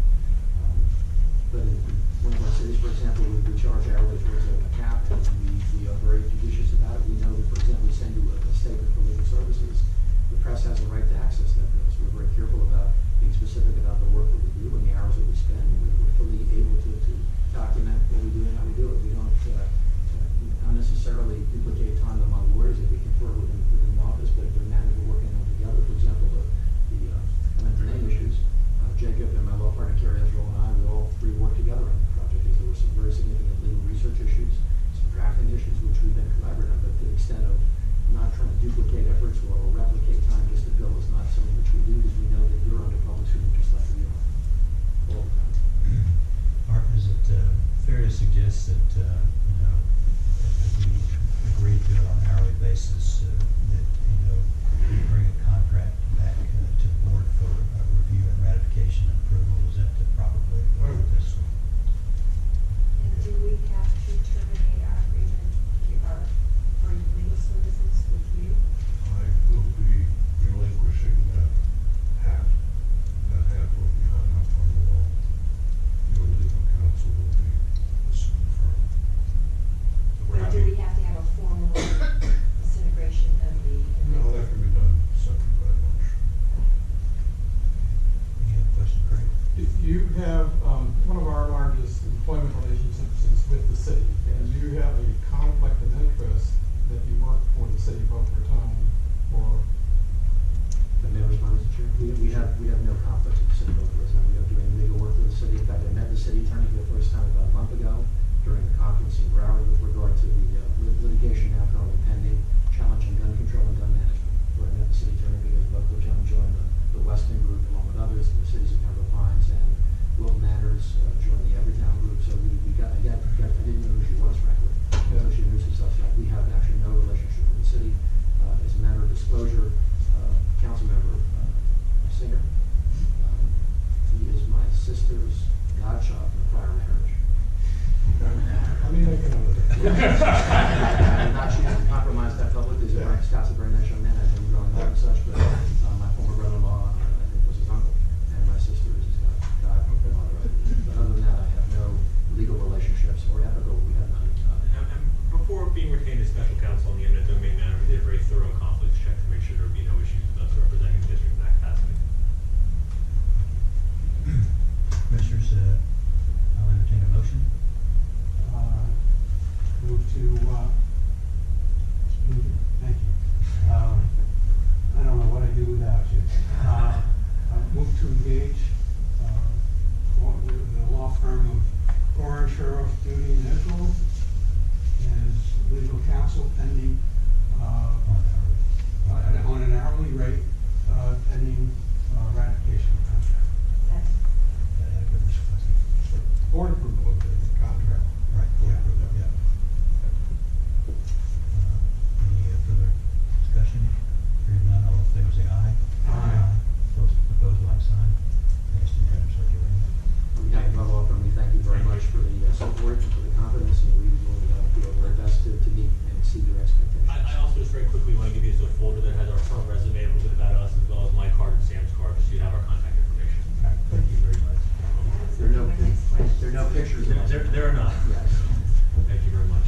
So your contract will define the scope of service. Pardon? It will define the scope of service. Absolutely will. Yeah. Okay. Nice to meet you again. It's a Very pleasure. nice. Thank you, Commissioner. Nice to see you. Thank you. Commissioner? See you soon. Pleasure. Thank you very much. Appreciate it. We're going to stay for part of your meeting, if you don't mind, just to talk to you. Please, please. Informed. Thank you. Thank you.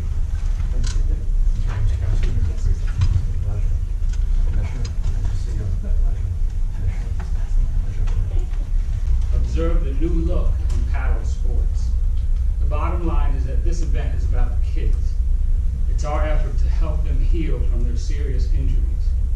We know that this will be another one of the benevolent, successful charity tournaments, and I am glad to let this board know about our very important tournament.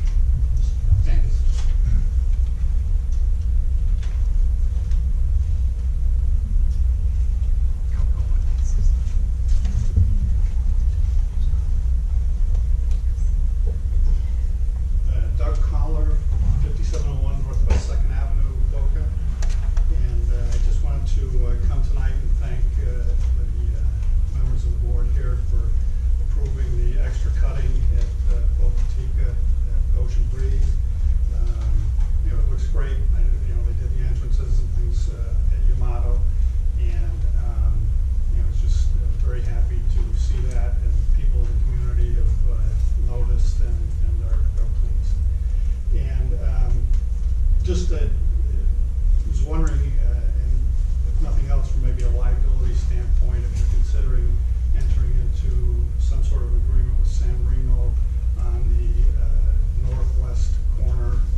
far was really, financing a purchase contract.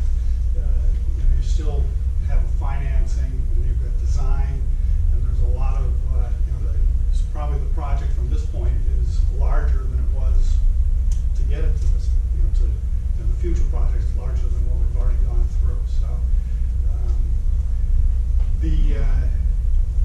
the other thing is there are some issues with that. I think the city probably have to adjust just because of ownership of land and things, and that would be as it pertains to the window and the access to the golf course to be, traffic control, things like that. Just improvements to infrastructure, sidewalks. There's just a lot of issues that might not get included in the exact design of the golf course because it's not necessarily on the country club's property. But would hope that those things are coordinated, and again, that's going to take more interaction with the city and the city council and city staff. And just the last thing is, it was interesting to see the project, with the art public places, and there might be some opportunities even before the golf course gets, finished to, add something in that area to promote the coming of the golf course. Thank you. To answer your basic question, there's so many more moving parts to this process than just the purchase and the funding of the purchase. We recognize that the first thing we have to do is get this agreement signed with Price Fazio. That'll be the kickoff for all the other discussion, the traffic issue, the design. There's so many things that are involved in this, like you say, and I'm sure that an update will be given to the city council at our joint meeting we had in July on where we are in that process. I've talked to our executive director about the financing it to the point where he's finally just said, get into your head that until we actually get a design, we really don't know what the cost is going to be, so we don't have much money to borrow. And so, but I'm impatient to get that part of the proposal put in place. But I think there'll be opportunity for public comments, as we've always stated, and we'll be in close harmony with the city as we go through the development process. But they'll be involved in the permitting of what we do with it as well. So I think there'll be good communication back and forth. At least that's our intention, I think, to do that. And to thank you for your comments, and you're always welcome to come and ask any questions that are on your mind regarding the district. Thank you. Anyone else? When I got on this district 23 years ago, we probably had 2 people at most in the audience and didn't have any of this stuff. So we must be doing things right to have attracted the interest of the community, which for a long time we were just invisible and were below the radar. People confused us with the city of Boca Raton. I think that distinction is pretty clear now to most in the community. So we're happy that we're able to do these things with the funding of our taxpayers. Anyone else? Seeing none, I'll move to the next agenda item, which is the approval of minutes of previous board meetings. I'll make one correction. I was not at the meeting of June 4th, I don't believe. So that needs to say Vice Chair Steve Engel. Make that correction. Any corrections or additions to the minutes? Other than that? Move to approve with the correction of Mr. Moved and seconded. Any further discussion? Hearing none, all those in favor say aye. Aye. Opposed, like sign, passed unanimously. And now to our regular business. I'll introduce the first item, presentation by Cynthia Sedlak of Stanford Search and Staffing. Commissioners, at our meeting before last, we discussed the challenges that we face in developing job descriptions and putting together benefit packages for the staff. And it was suggested that I presented the resume and information of Cynthia Sedlak of Stanford Search and Staffing to help us bring together a HR person who could help us put this together. And with that, I'd like to introduce Ms. Sedlak. Cynthia, you have the floor.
$32,271.97.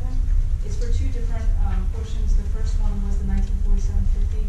That was a request that I made for downstairs. One of the rooms didn't have any storage closets for tables and chairs. So for 1947, we asked them to put a wall and a couple doors so that they could have a place to store their tables and chairs. The second part of that is for electrical wiring, things that were added on after we went out to bid on the project, including some of the data lines and some lines for the splash pad so that they can have meters, chemical meters and things like that. So we're asking for approval of this change order. The project, the totals are on page 5 of your agenda packets. We budgeted for 1, we're now at 4,429,138 with this approval. Mr. Kowski, do we need to approve each change order, or? Yes, please. Okay, so, Brian, read the first change order number. The first one, PCO number, well, it's number 26 then, $1,947.50. And that's for? That's for the closet downstairs. Okay, for the closets downstairs, so, I need a motion Move to, to approve change order number 26. just, do I hear a second? Second. Second by Commissioner Wright, discussion? Hearing none, all those in favor say aye. Aye. Opposed, like sign. Greg, I thought you were raising your hand, you were scratching your head. All right, change order number 2, Brian. Number 24 here is $31,654.70. And for, Piece, change order number 24. What was the amount? $31,654.70.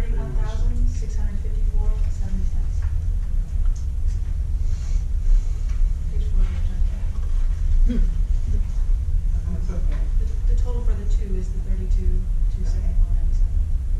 What 3? Okay, so. What number was it? 24? On your list, yeah, there's 26 and 24, it's 2 different ones. They call it prime contract change order to put the 2 together, but they're just 2 different change orders. So total was 28,777? No. For this one, I'm asking, it's number 4, page number 4 in your agenda packet. It's $31,654.70.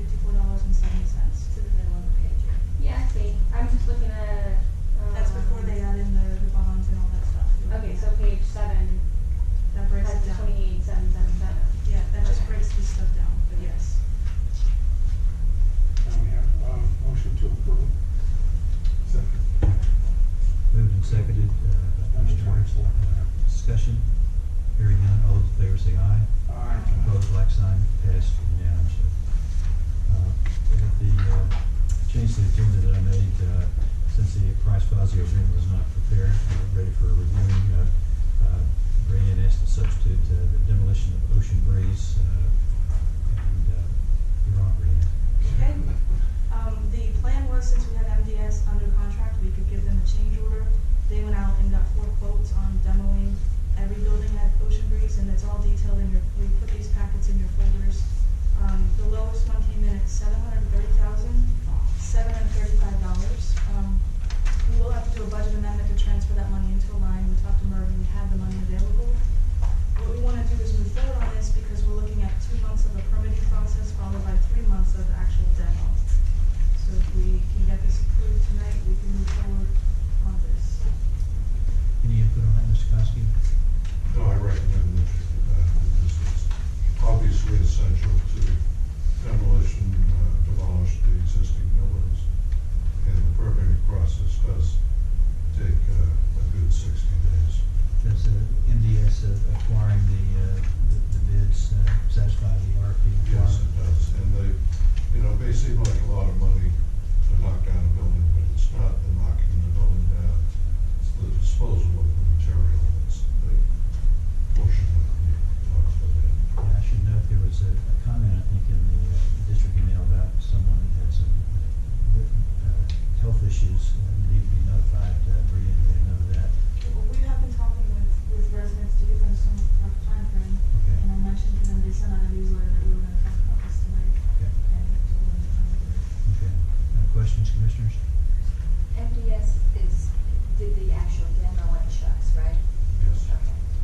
Then they have experience. How much was it to demo Chuck's?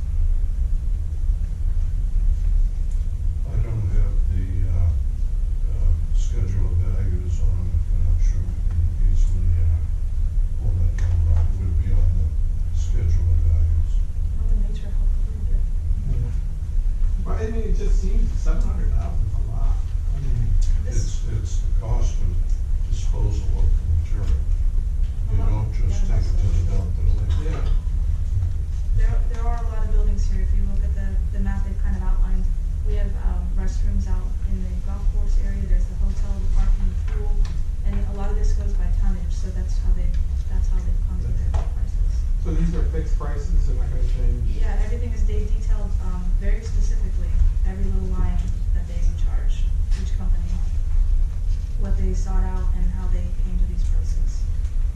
Rena, I saw on the server that there's an issue with whoever is occupying the building or has.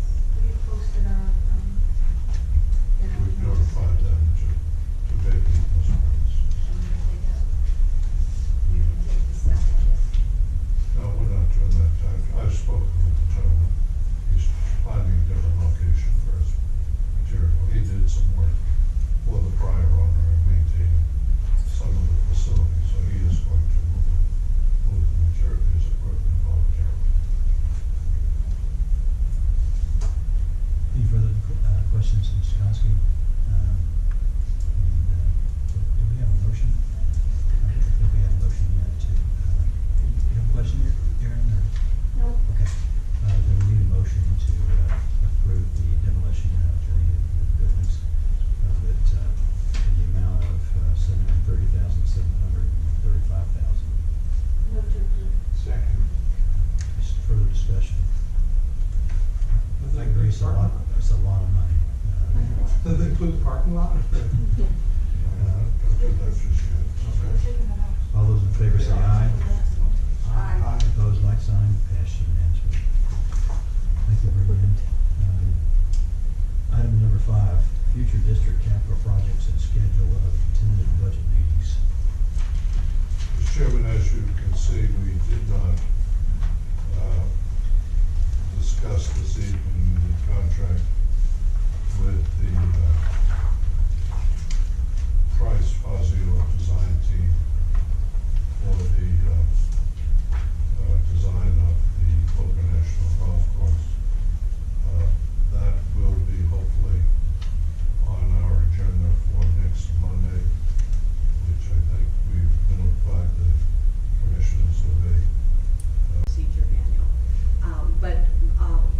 Just so you understand, that's what I've done for many, many years in terms of being able to identify the right person to perform those types of services.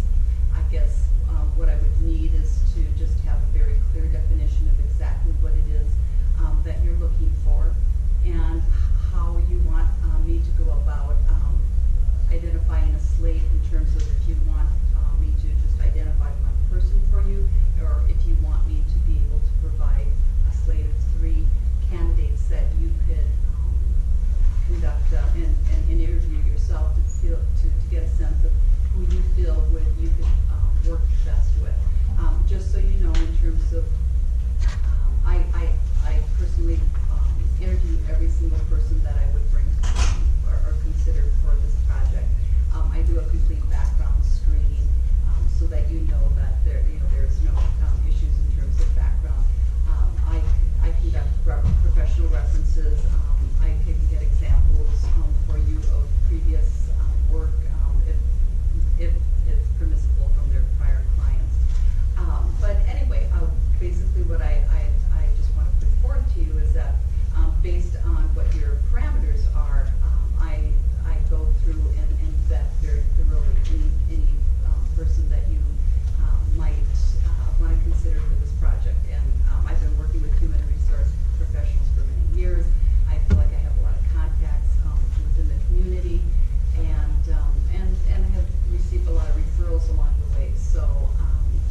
decisions and have discussions with the designers. One of the critical decisions will be whether you wish to include in the golf course complex a hotel.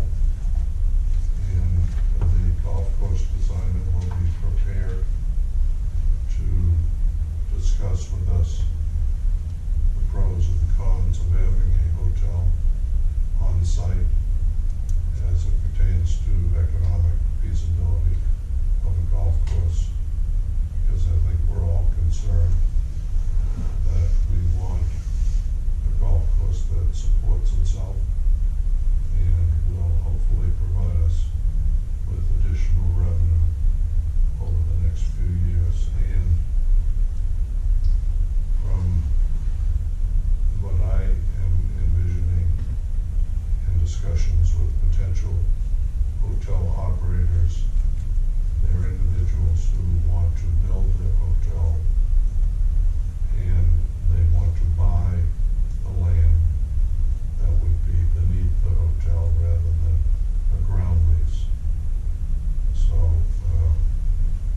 as we get into some of the discussions on overall costs associated with the project, keep in mind that we have an asset in the land beneath the golf course that could run somewhere in the vicinity of $50,000 per room based on the number of rooms in a proposed golf course.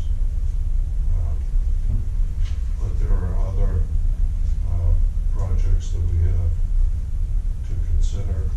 We still have a field house that we've begun design for. We have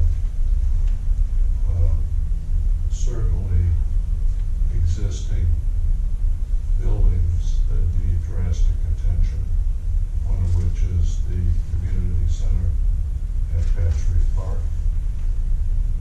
And there may be other things that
those numbers, I'll give you a better idea on some of the timing for budget meetings. As I said, we just finished the audit last week, which, by the way, was a clean audit from Brown Associates. No problems. And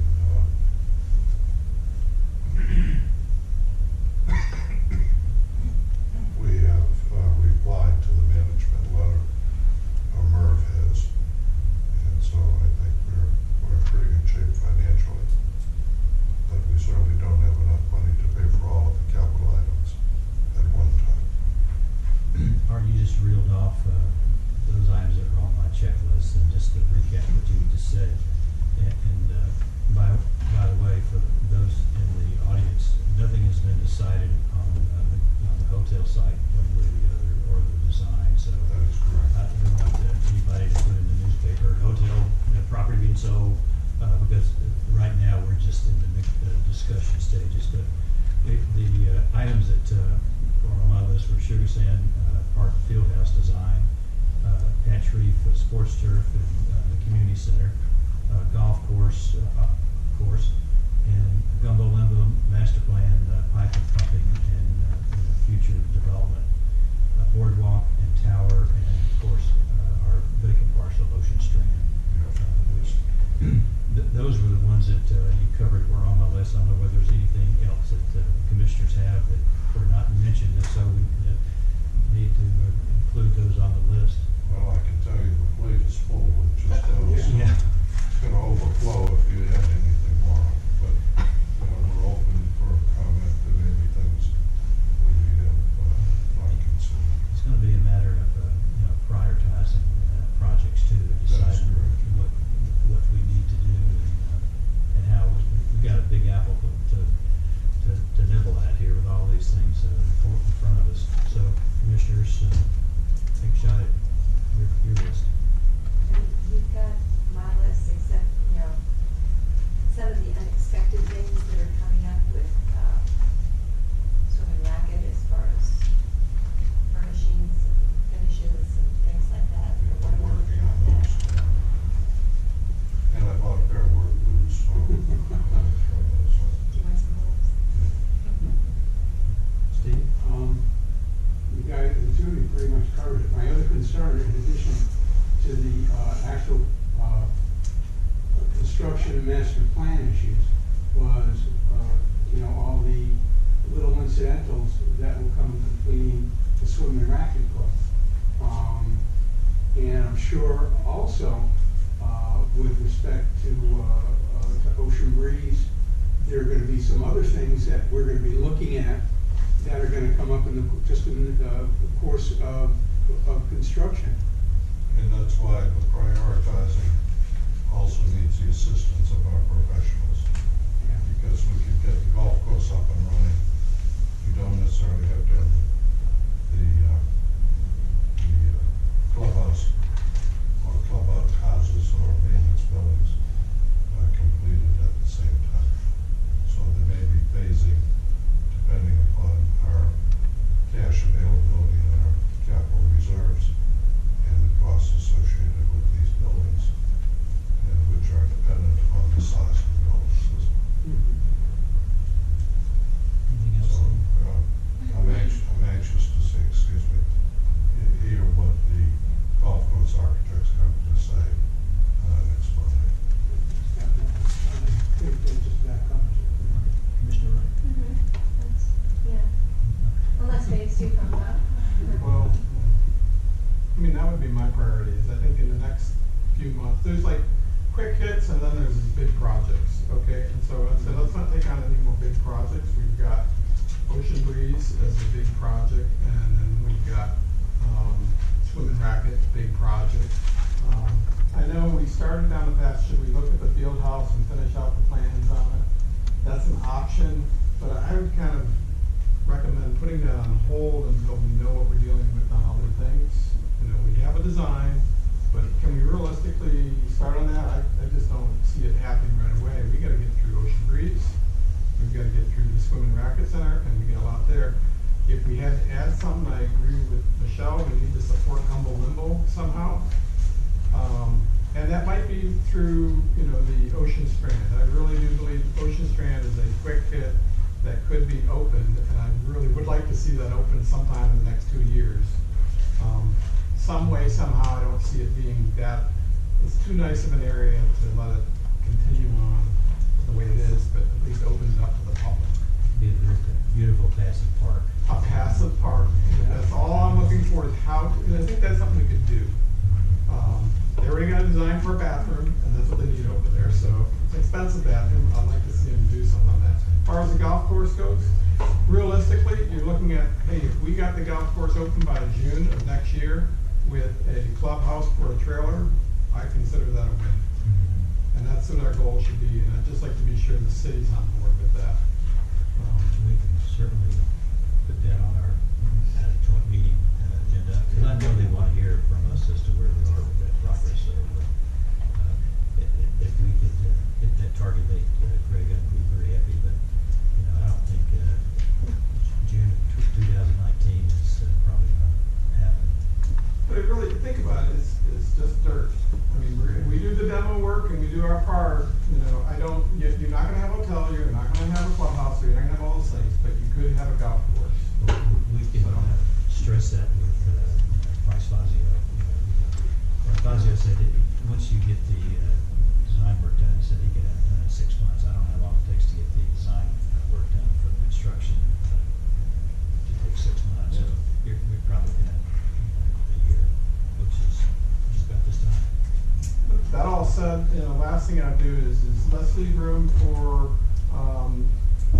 more public input. You know, I think there was the idea of the survey that came out last meeting, and we need to be sure we're prioritizing the money where the community wants it. That's the ultimate thing. We really need to be guided by what the community wants. So far, I think we've done a pretty good job. Definitely. Yeah, Mr. Chairman, for the field house, on May 1st of 2017, I put a hold on that work. Any other comments on that, Art? Are we going to wait for you to come back with some dates for the budget, Yes. special budget meetings? Because I want to make sure we have the Price Fazio team fully on board with all of their consultants, the contracts executed. They are working on it now, but I'd like to get some better, more detailed information from that. Would that be available, you think, at our next meeting, the 25th? I expect to have Wayne Braithwaite here for the next. Could we have those tentative budget meeting dates at that time too? I think so. Mr. Chairman? Yes, sir. Can I, just a quick question, I'm sorry to go back, but on the MDS builders thing, they did the RFP for the demolition. Can we do that, or can we delegate our authority to them to do that? They already have a contract with us. It's merely an extension of the contract we currently have. It's a change order to their contract. We're paying them direct, we're gonna pay MDS builders only, we're not paying the. That is correct. Okay. And they will pay their subcontractor for the demolition at Ocean Breeze. And all the terms of our original contract extend to this. That is correct. Okay. We're piggybacking our own contracts, so to speak. Item number 6, a list of potential discussion items for a joint city district meeting. In parentheses, it says user fees. Having been on this commission for 23 years, I can't tell you the number of times that we have talked about user fees. I don't know if there's much room on the meeting for any additional items, but I don't think it, unless you guys want to order in breakfast, that we ought to start talking about user fees tonight, because it'll take a while.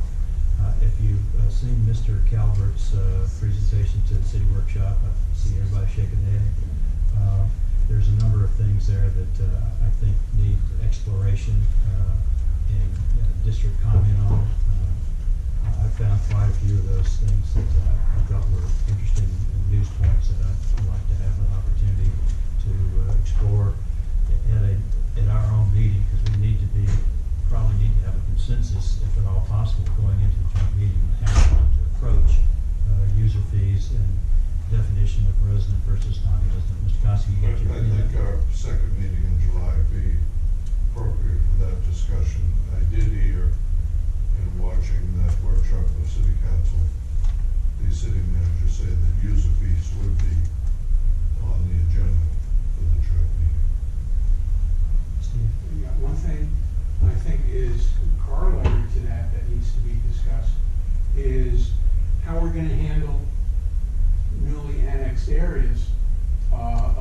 the city that are not currently a part of the district? Because that comes into play when we're talking about user fees, who's a resident and who's a non-resident. I think that was mentioned in Mr. Calvert's presentation, Steve, as an issue, and I think that will follow as we start defining residents and non-residents. That'll follow in that discussion, because that was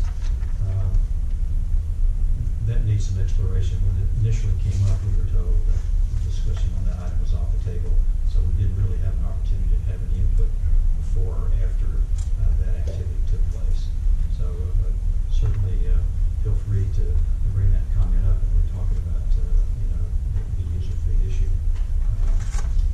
We're probably one of a very select group of communities that have the advantage of having a special taxing district throughout the country.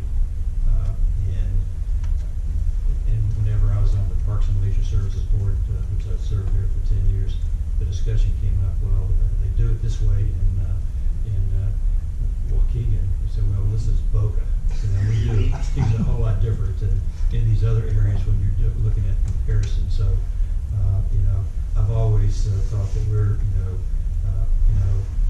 yards ahead of most of our other municipalities, because the city of Boca is very fortunate to have a special taxing district. It does make things a little complicated sometimes, but they're easily explained. And it isn't a question in discussing user fees to talk about the dollars and cents. It's a philosophical discussion about user fees relative to resident and non-resident, etc. Yeah, I mean, it's like you talk about many layers of the onion.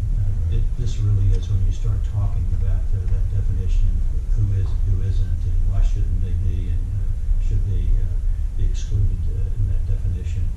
Mr. Chairman, you made it in that conversation this morning such a valid point about non-residents.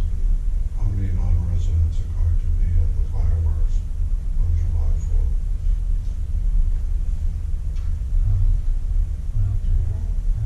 I can tell you, look for your neighbor if you go, and tell me if you can find him. I'll be there. I'll be there. There's a list that Brianne handed everybody in their packet about. I think that Councilperson York, Andrea O'Rourke, passed out regarding different items that she wanted on there. The city has so far has only requested user fees to be on there, and certainly I think we should expect to give the city an update of the golf course and where financing of Ocean Breeze. Right, financing of Ocean Breeze, and I don't know how long it's going to take to discuss user fees, but my best guess is it'll take longer than you think to discuss them. And I think Councilperson O'Rourke mentioned that this would take multiple meetings to get to consensus on this, and I think that she's right. I think the ultimate objective, the way I heard this, was a discussion leading toward a master and local agreement, which I think is going to be an even more difficult process to accomplish. But and that's on the list as item number 5. Commissioners, do you want to suggest that we have another item on that, or do you think that user fees is an adequate source to cover the meeting? Well, the financing of Ocean Breeze as well. And the financing of Ocean Breeze. And to Aaron's question, how much are they going to give us from their sale of Boca Municipal to help us with the development? She didn't back down from that a bit. What was the answer? No answer. Undecided. Yeah. Pending. It was like, oh, we haven't discussed that, and I hope that they have and will, if they haven't already. Any other item that you want us to discuss besides those two? I think those would be more than adequate. And then, last but not least, Sugar Sand Park Playground shade covering, Ms. Dawson. Yes, thank you, Commissioners, for your consideration on page number 21 in your packets.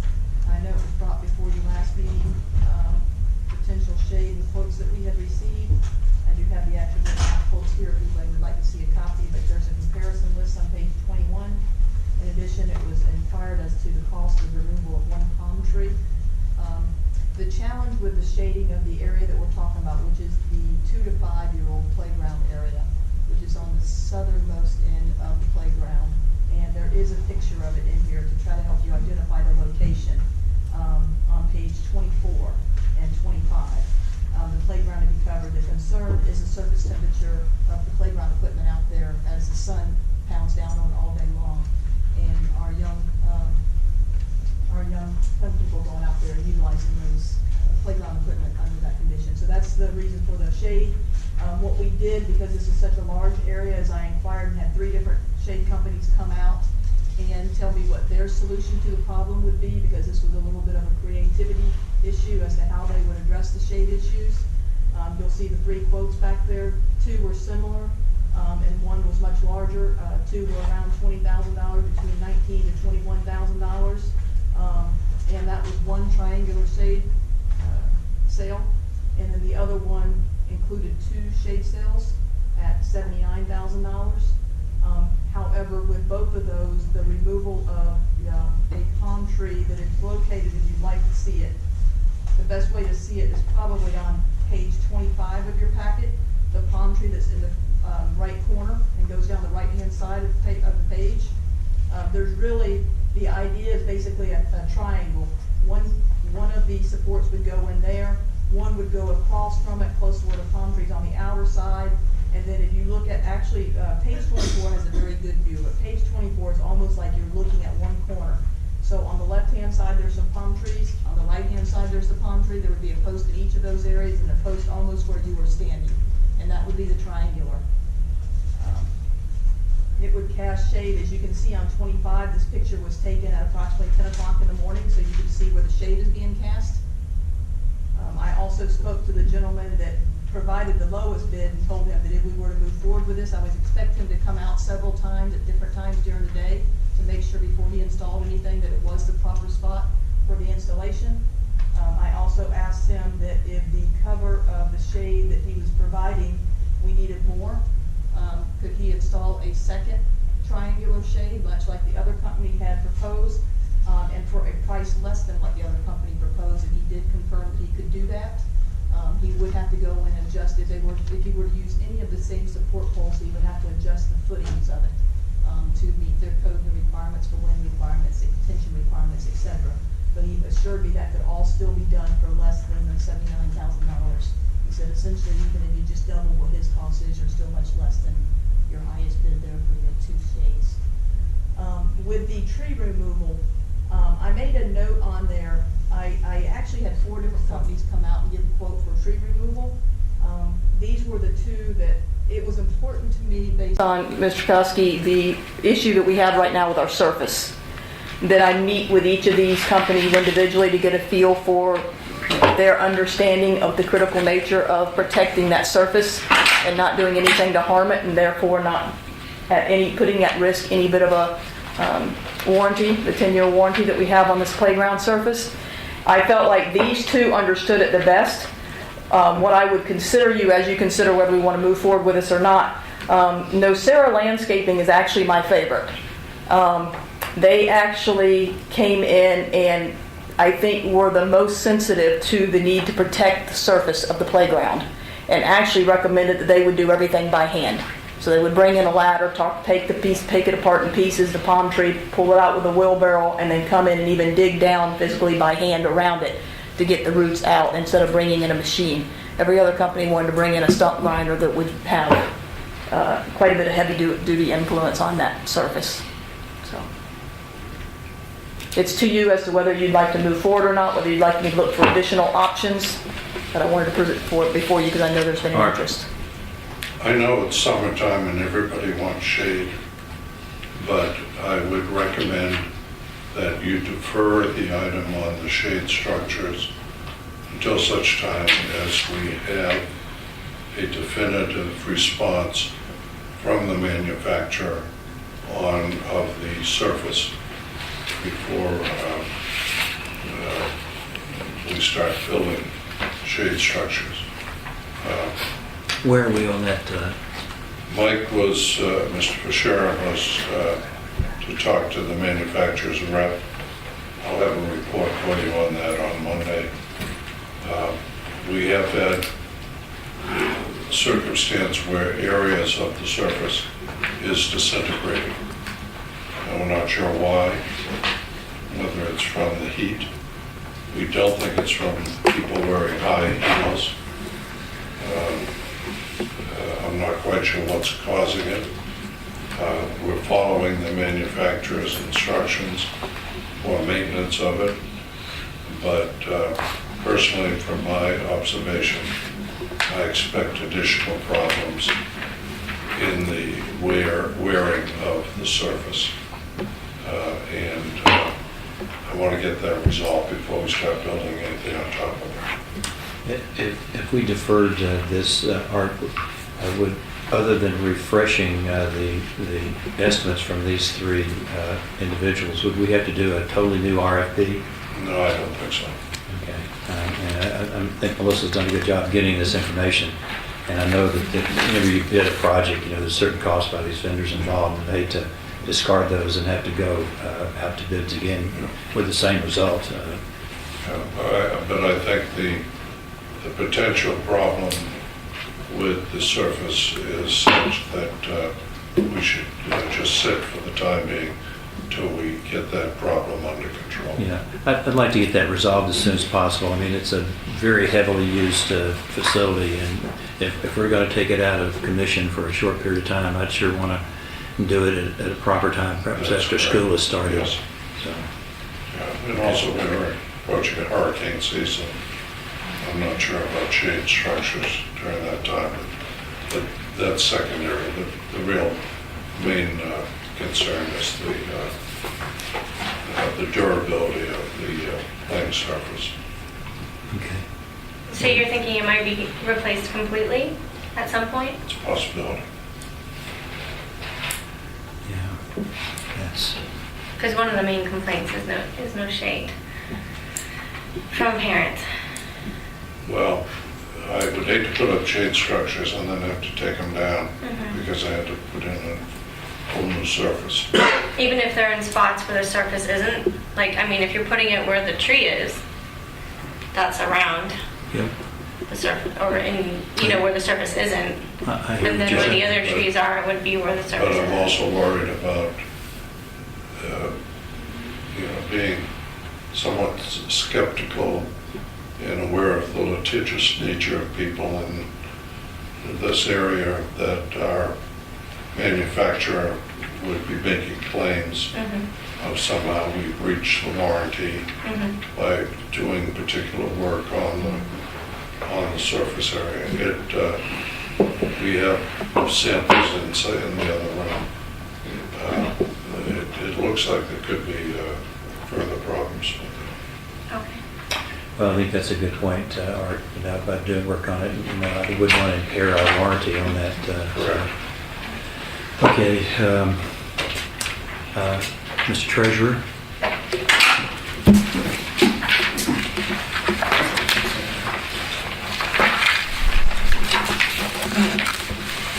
I'd like to make a motion for approval of the disbursements, and the total disbursements for $525,694.94 as presented in your package. Second? Second. Second, discussion. Yeah, have we straightened out the issue between Zimmer and Mama? Yes, we did. Okay. Mr. Zimmer sent in a letter assigning his stuff to Mr. Mama. Okay. Okay. Any further discussion? Hearing none, all those in favor say aye. Aye. Opposed, like sign. Motion passed unanimously. Mr. Koski? Under executive director, just the issue that we will have a next meeting on the 25th of June, which I believe is next Monday. And we'll talk about the Ocean Breeze Golf Course Poker National. And the golf course design will be here for that meeting. Art, do you want to bring up under your report a resolution of the issue that took place at Patrick Park? I'm not sure if the commissioners are aware of the issue or have seen the emails relating to the issue. The young lady that was here from the vendor, obviously from what she said, the vendor has been terminated. And Excuse me, Art, has everybody read the emails and is familiar with the topic, Craig? Yeah. Yeah. Okay. It's a very sensitive issue.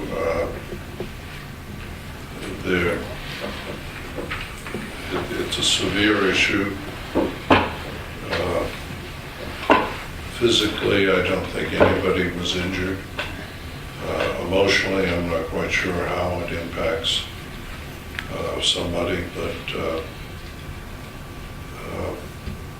Mr. Calvert is here, and he has taken a step of terminating the vendor, and I hope we don't have a reoccurrence of it. I think the written documentation speaks for itself as to what has happened. I wasn't there, I don't know. All I know is what I can read from the reports, and hope that such an issue does not reoccur. For the public, it involved a improper touching by one or more young men with a young lady during the day camp. And for purposes of privacy, we're not going to divulge the names of the victim. We were notified by email from the parent and a grandparent, I think, as well. The city has been notified, a police report was filed. I don't think there's any further police action that is going to take place, but we do need to make sure that we,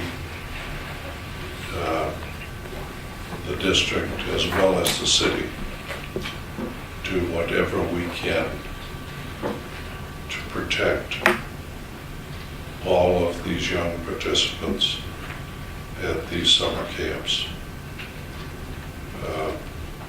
And that means they have to be diligent. We can lock the door here, which we do, but in some of these outdoor areas, such as what happened at Battery Park, you can't lock the door to the outdoors. So it's going to be incumbent upon staff and us as elected officials to make sure that we attempt to see that something like this doesn't happen again, and maybe we hope that the specific direction may be given by the city to city staff that's on site to be aware of potential incident like this reoccurring, whether it's a game, however you want to classify it, unauthorized touching is, especially of a sexual nature, there's no place for it in our parks, period. Yeah, I think we all agree with that, Art. Since Mr. Calvert's here, I'd like to pick his brain on what efforts. I know they took immediate action to solve the issue, but I'd like to ask him, what the plans are going forward. The safety and welfare of our children is important to me. It's important to our entire department. I've worked over 25 years in this business. I started off as a camp counselor. I understand what can happen out on the playground. We have dedicated team members as well. Joe, how long have you worked with us? For over 30 years? 30 years and 29 years doing the summer camps. And Michelle's been, as you heard me introduce earlier, over 15 years just as a recreation superintendent, more than that working in Parks and Recreation. I will not stand up in front of you and say I can prevent things from happening, because I can't. I used to work with 4,500 kids on a daily basis in an after-school program in Virginia Beach. We did everything we could to provide supervision. We had the right policies in place. We had the right procedures in place.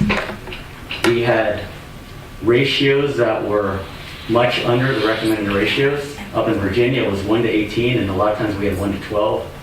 And things happen occasionally. For me, what's important is that when things happen, we handle them swiftly, we investigate them fully, we involve the authorities if we need to, and we try to take proactive steps to make sure it doesn't happen again. In this case, the 6-year-old being dared by an 8-year-old touching an 11-year-old was inappropriate, but let me be clear. These were contracted, this was a contracted company. We do not have people out there watching our programs every single moment for contracted companies. If we did, then they would be technically our employees. There were some things that I was not comfortable, neither were my team. In the aftermath of it, as far as reporting, investigation, communication with the company that was here previously. I didn't feel comfortable with the way they handled it. I don't feel like they took appropriate steps to prevent this from happening again. I was not comfortable with the way they answered some questions as far as if it would happen again and various methods, how they would change things. So as such, I took fairly quick action in working with the city management as well as with the city attorney, and we terminated their contract. Now, I will be having a conversation with her in the next couple of days. But as of now, after everything that happened, after talking with the police, after talking with the parents, after talking with my team, I don't feel comfortable bringing them back on as a contracted company. So, again, all the programs that are in our parks, the programs that are in your parks, we do everything we can to try to protect the kids. We have a ranger program. We work very closely with the police to make sure that our buildings are as safe and secure as we can. They will admit that you can't do everything to protect every single person in every single place. Unfortunately, we know that by looking at some other incidents that have happened very close to here. But I am dedicated, so is my team, to doing what we can to make sure that when incidents happen, we protect our kids and to make sure that those contracting companies are doing everything they can. They learn from their mistakes, and they do everything they can to make sure they're following within the laws and guidelines that we're governed by. Thank you, Mr. Calvert. I think one of the things that, I don't know when the incident took place, but I know the communication didn't flow very smoothly. I got notification, I think on Friday, from the grandparent of the person involved, the young lady involved. And that was the first I'd heard of it, and when I backtracked through the district, I found it that we didn't have much knowledge of it either. So if anything too, and I'm aware that I've been around kids enough to know that you can't guarantee anything that they will or won't do. It was too bad. I don't know what the cause of the situation is and why it was unobserved, but it happened. Moving forward, everything that you said sounds like you've got things in place to prevent these reoccurrences, but there's no guarantees. We understand that. I think we just want to, I know you do a thorough job in vetting these vendors with background checks. I don't know about staffers, what age the staffers are. If they're young camp counselors, there's probably no background check that pick up anything on young teenagers that may be supervising it. The concern I have, of course, is from an insurance capacity. Certificates of insurance go only so far. You can't really get a good read on it, the coverage, because there's so many ways that a company can put restricted covenants on the policies, and you're aware of that. So I hope that the basic liability, including participant accident as well as molestation coverage is included in everybody's certificates of insurance, and that certainly would be an important factor. And I'm asking you, on those certificates, do they always include molestation coverage for the camping vendor? Joe, do you know the answer to that? I mean, presently we only have $1 million general liability. But I mean, having those things in participant liability is part of the athletics insurances. I don't think we have molestation. Yeah, I think that'd be a good thing to make sure that the vendors provide that, since you're dealing with mixed campers like that. Not so much the participants, but as well as the staff members could be involved in that. We insure a large youth program down in Broward County, and the number of these issues that occur in that molestation environment is kind of shocking to me. And I want to make sure that we have that protection, since that's indemnifying you and the district as well. Yeah, what I'll do is I'll go back and I'll talk with the risk manager as well as our legal department, the city attorney, and if we can add it in, then we definitely will. I know it's available, and I would request that it be added in. I can't see where there'd be any issues with that. You not go back and modify any contracts right now, but certainly in the future it'd be a good thing to consider. Sure. Let me make one other point, because I know you all have read some emails. I want to state that I know there were rumors going around that this company talked to someone within City Hall and we waived the ability to do background checks on their campers and the company. That is factually untrue. They paid how much money, Joe? $83. $83 per person to get each and every team member background checked. I would never, nor would I know anyone in City Hall that could waive that requirement.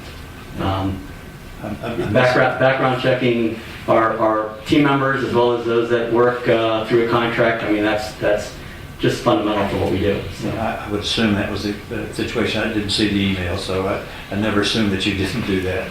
But thanks for confirmation on that anyway. Michael, going forward, so we can learn from this, with the staff training, is there any training for bullying recognition for the counselors and the staff? If you're asking me that for the camps that the city operates, the answer is absolutely. But for the ones that are contracted, if we get into that part of it, then they become employees of ours. So we can see whether or not there's something on their training agenda, but we can't enforce it, because then, like I said, now we're in the IRS definition of what's an employee and what's a contractor. And how many other companies do you bring in for these camps? I know my kids went to Camp Boca and loved it. We have 48 camps if we keep the young lady that was here. We have 47 camps out there. I think almost 40 of them are contractor camps. Yeah, I know there's probably some national standards for dealing with youth, Joe, and to Susie's point, I think bullying and anti-bullying is something that every person that's involved in a camp should probably have some process for being prepared to deal with those kind of things. And I would think that it might be a good idea, if it's not already being done, to encourage in the selection process those that specifically point out some of their business practices, because it may come up again in another fashion if not. Okay. I hear you. Thank you. Ms. Shipman, Brianne has one other item to add others. While you're up there, I think everybody's seen the emails and maybe the statement from the city. There was a social media post this weekend that had some viral efforts behind it. It ended up getting shared a lot about an incident that took place here at the playground Friday night. So if you want to talk about how you guys will respond to that and what's happening with that situation. Sure. The post you may have seen, it mentions that some authority talked about what was the term, hijacking or sexual trafficking of individuals. Our police department went back and looked at all the body cam footage. They cannot find anyone of authority, whether it was a park ranger or a police officer, that mentioned that, nor there was any of that conversation that came through in the body cameras. However, we take what happened, if it did happen, very seriously. I've asked for park rangers to go from having, we always have 2 in this park, we've upped that number. We are doing much more vigilant drive-throughs by working very closely with our police department. They have agreed to do more drive-throughs with this area. And so for the next foreseeable amount of time, you should be seeing more park rangers around here. Now, we have a budget we have to keep with, but I'm not worried about those monies. I'm more worried about making sure that our citizens know this is a safe area to come, play, recreate, enjoy their leisure time. Yeah, I might recommend, Mr. Calvert, just as an observation, the email I saw said something about, there's areas there where the kids go unobserved, and I thought we tried to open that up a little bit. But since we're adding an additional ranger, have the ranger, exit his cart and go through the playground occasionally, just show a presence, raise the flag, so people know that just like we do with our police presence at large gatherings, have them go there. And there's only one entrance and one exit to that structure, so it should be easy to monitor the activities in there.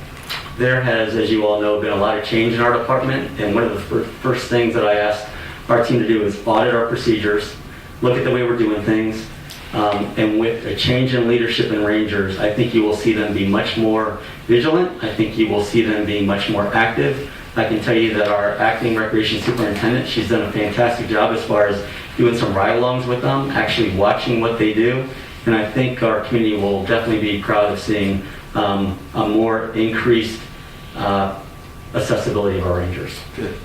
Michael, is there a chance that, how the schools are now having an empty police cruiser in the parking lots, is there a chance to get something like that to, I don't know what it costs or anything else? I hadn't thought of that, but that's a good suggestion. I'll talk with the police chief about it. I was going to call in today, but I was working, so. And also cameras.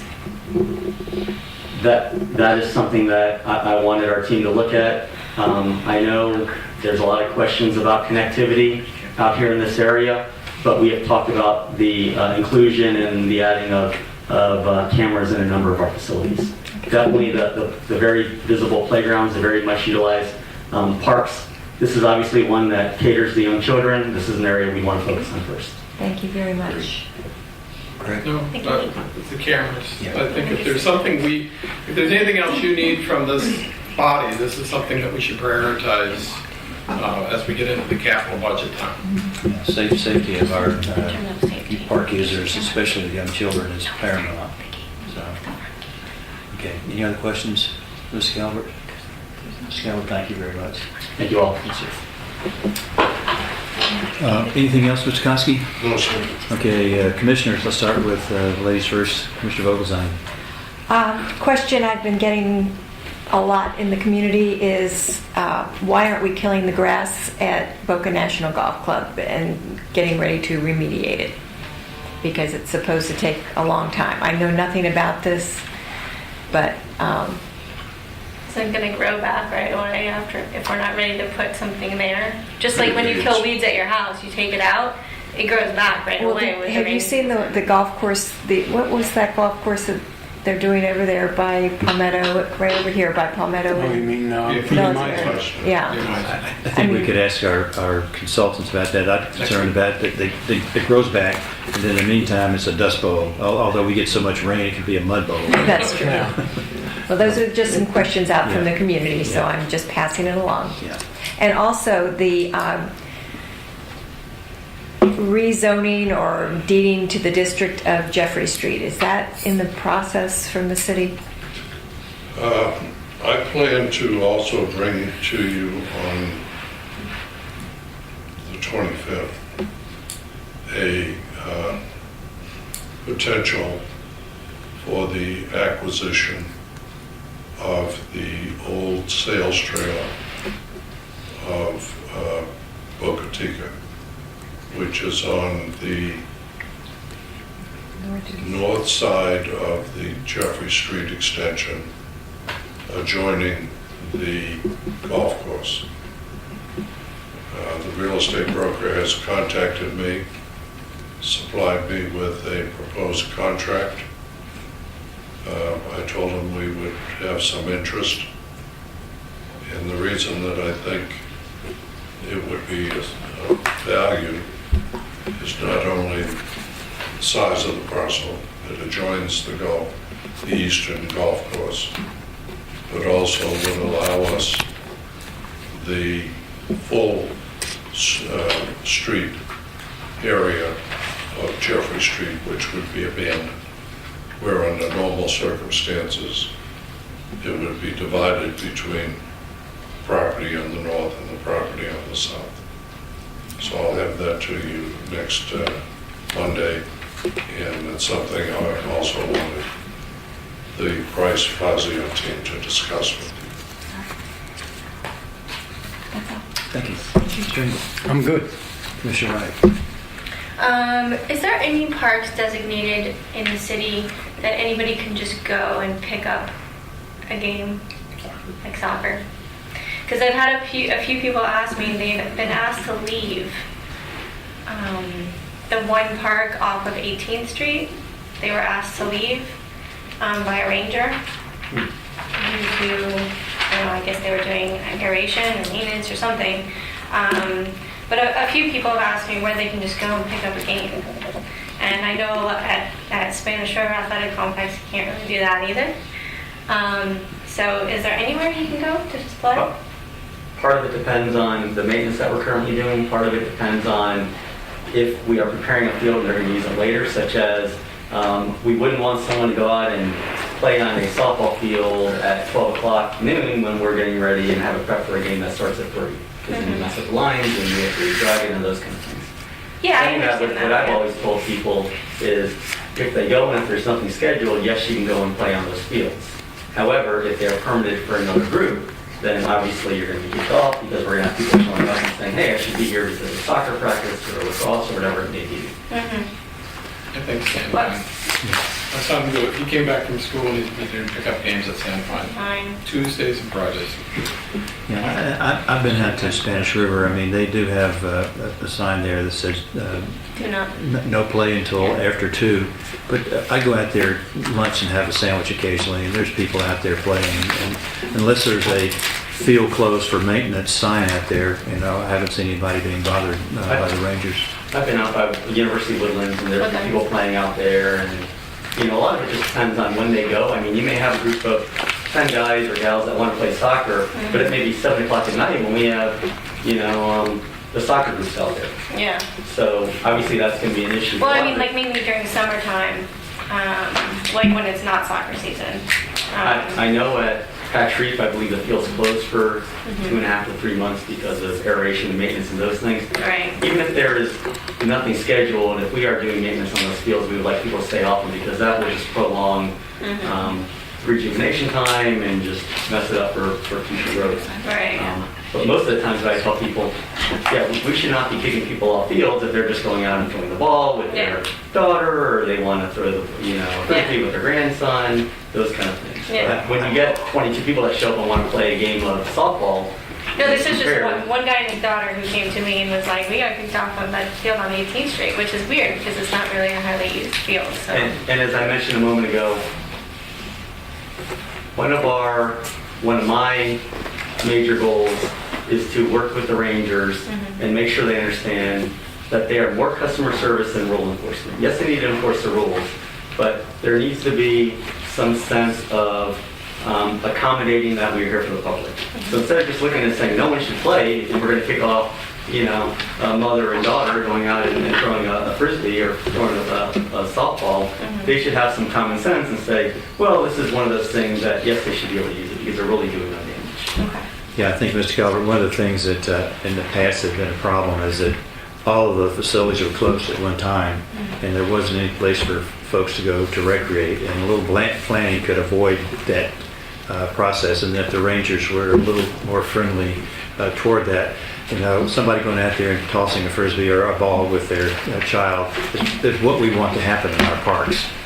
So we'll appreciate any help you can give us from the Rangers to make that happen. So, and also in the scheduling of the maintenance. I know there's a very short window on when you close the fields down and have to get them ready after all the active.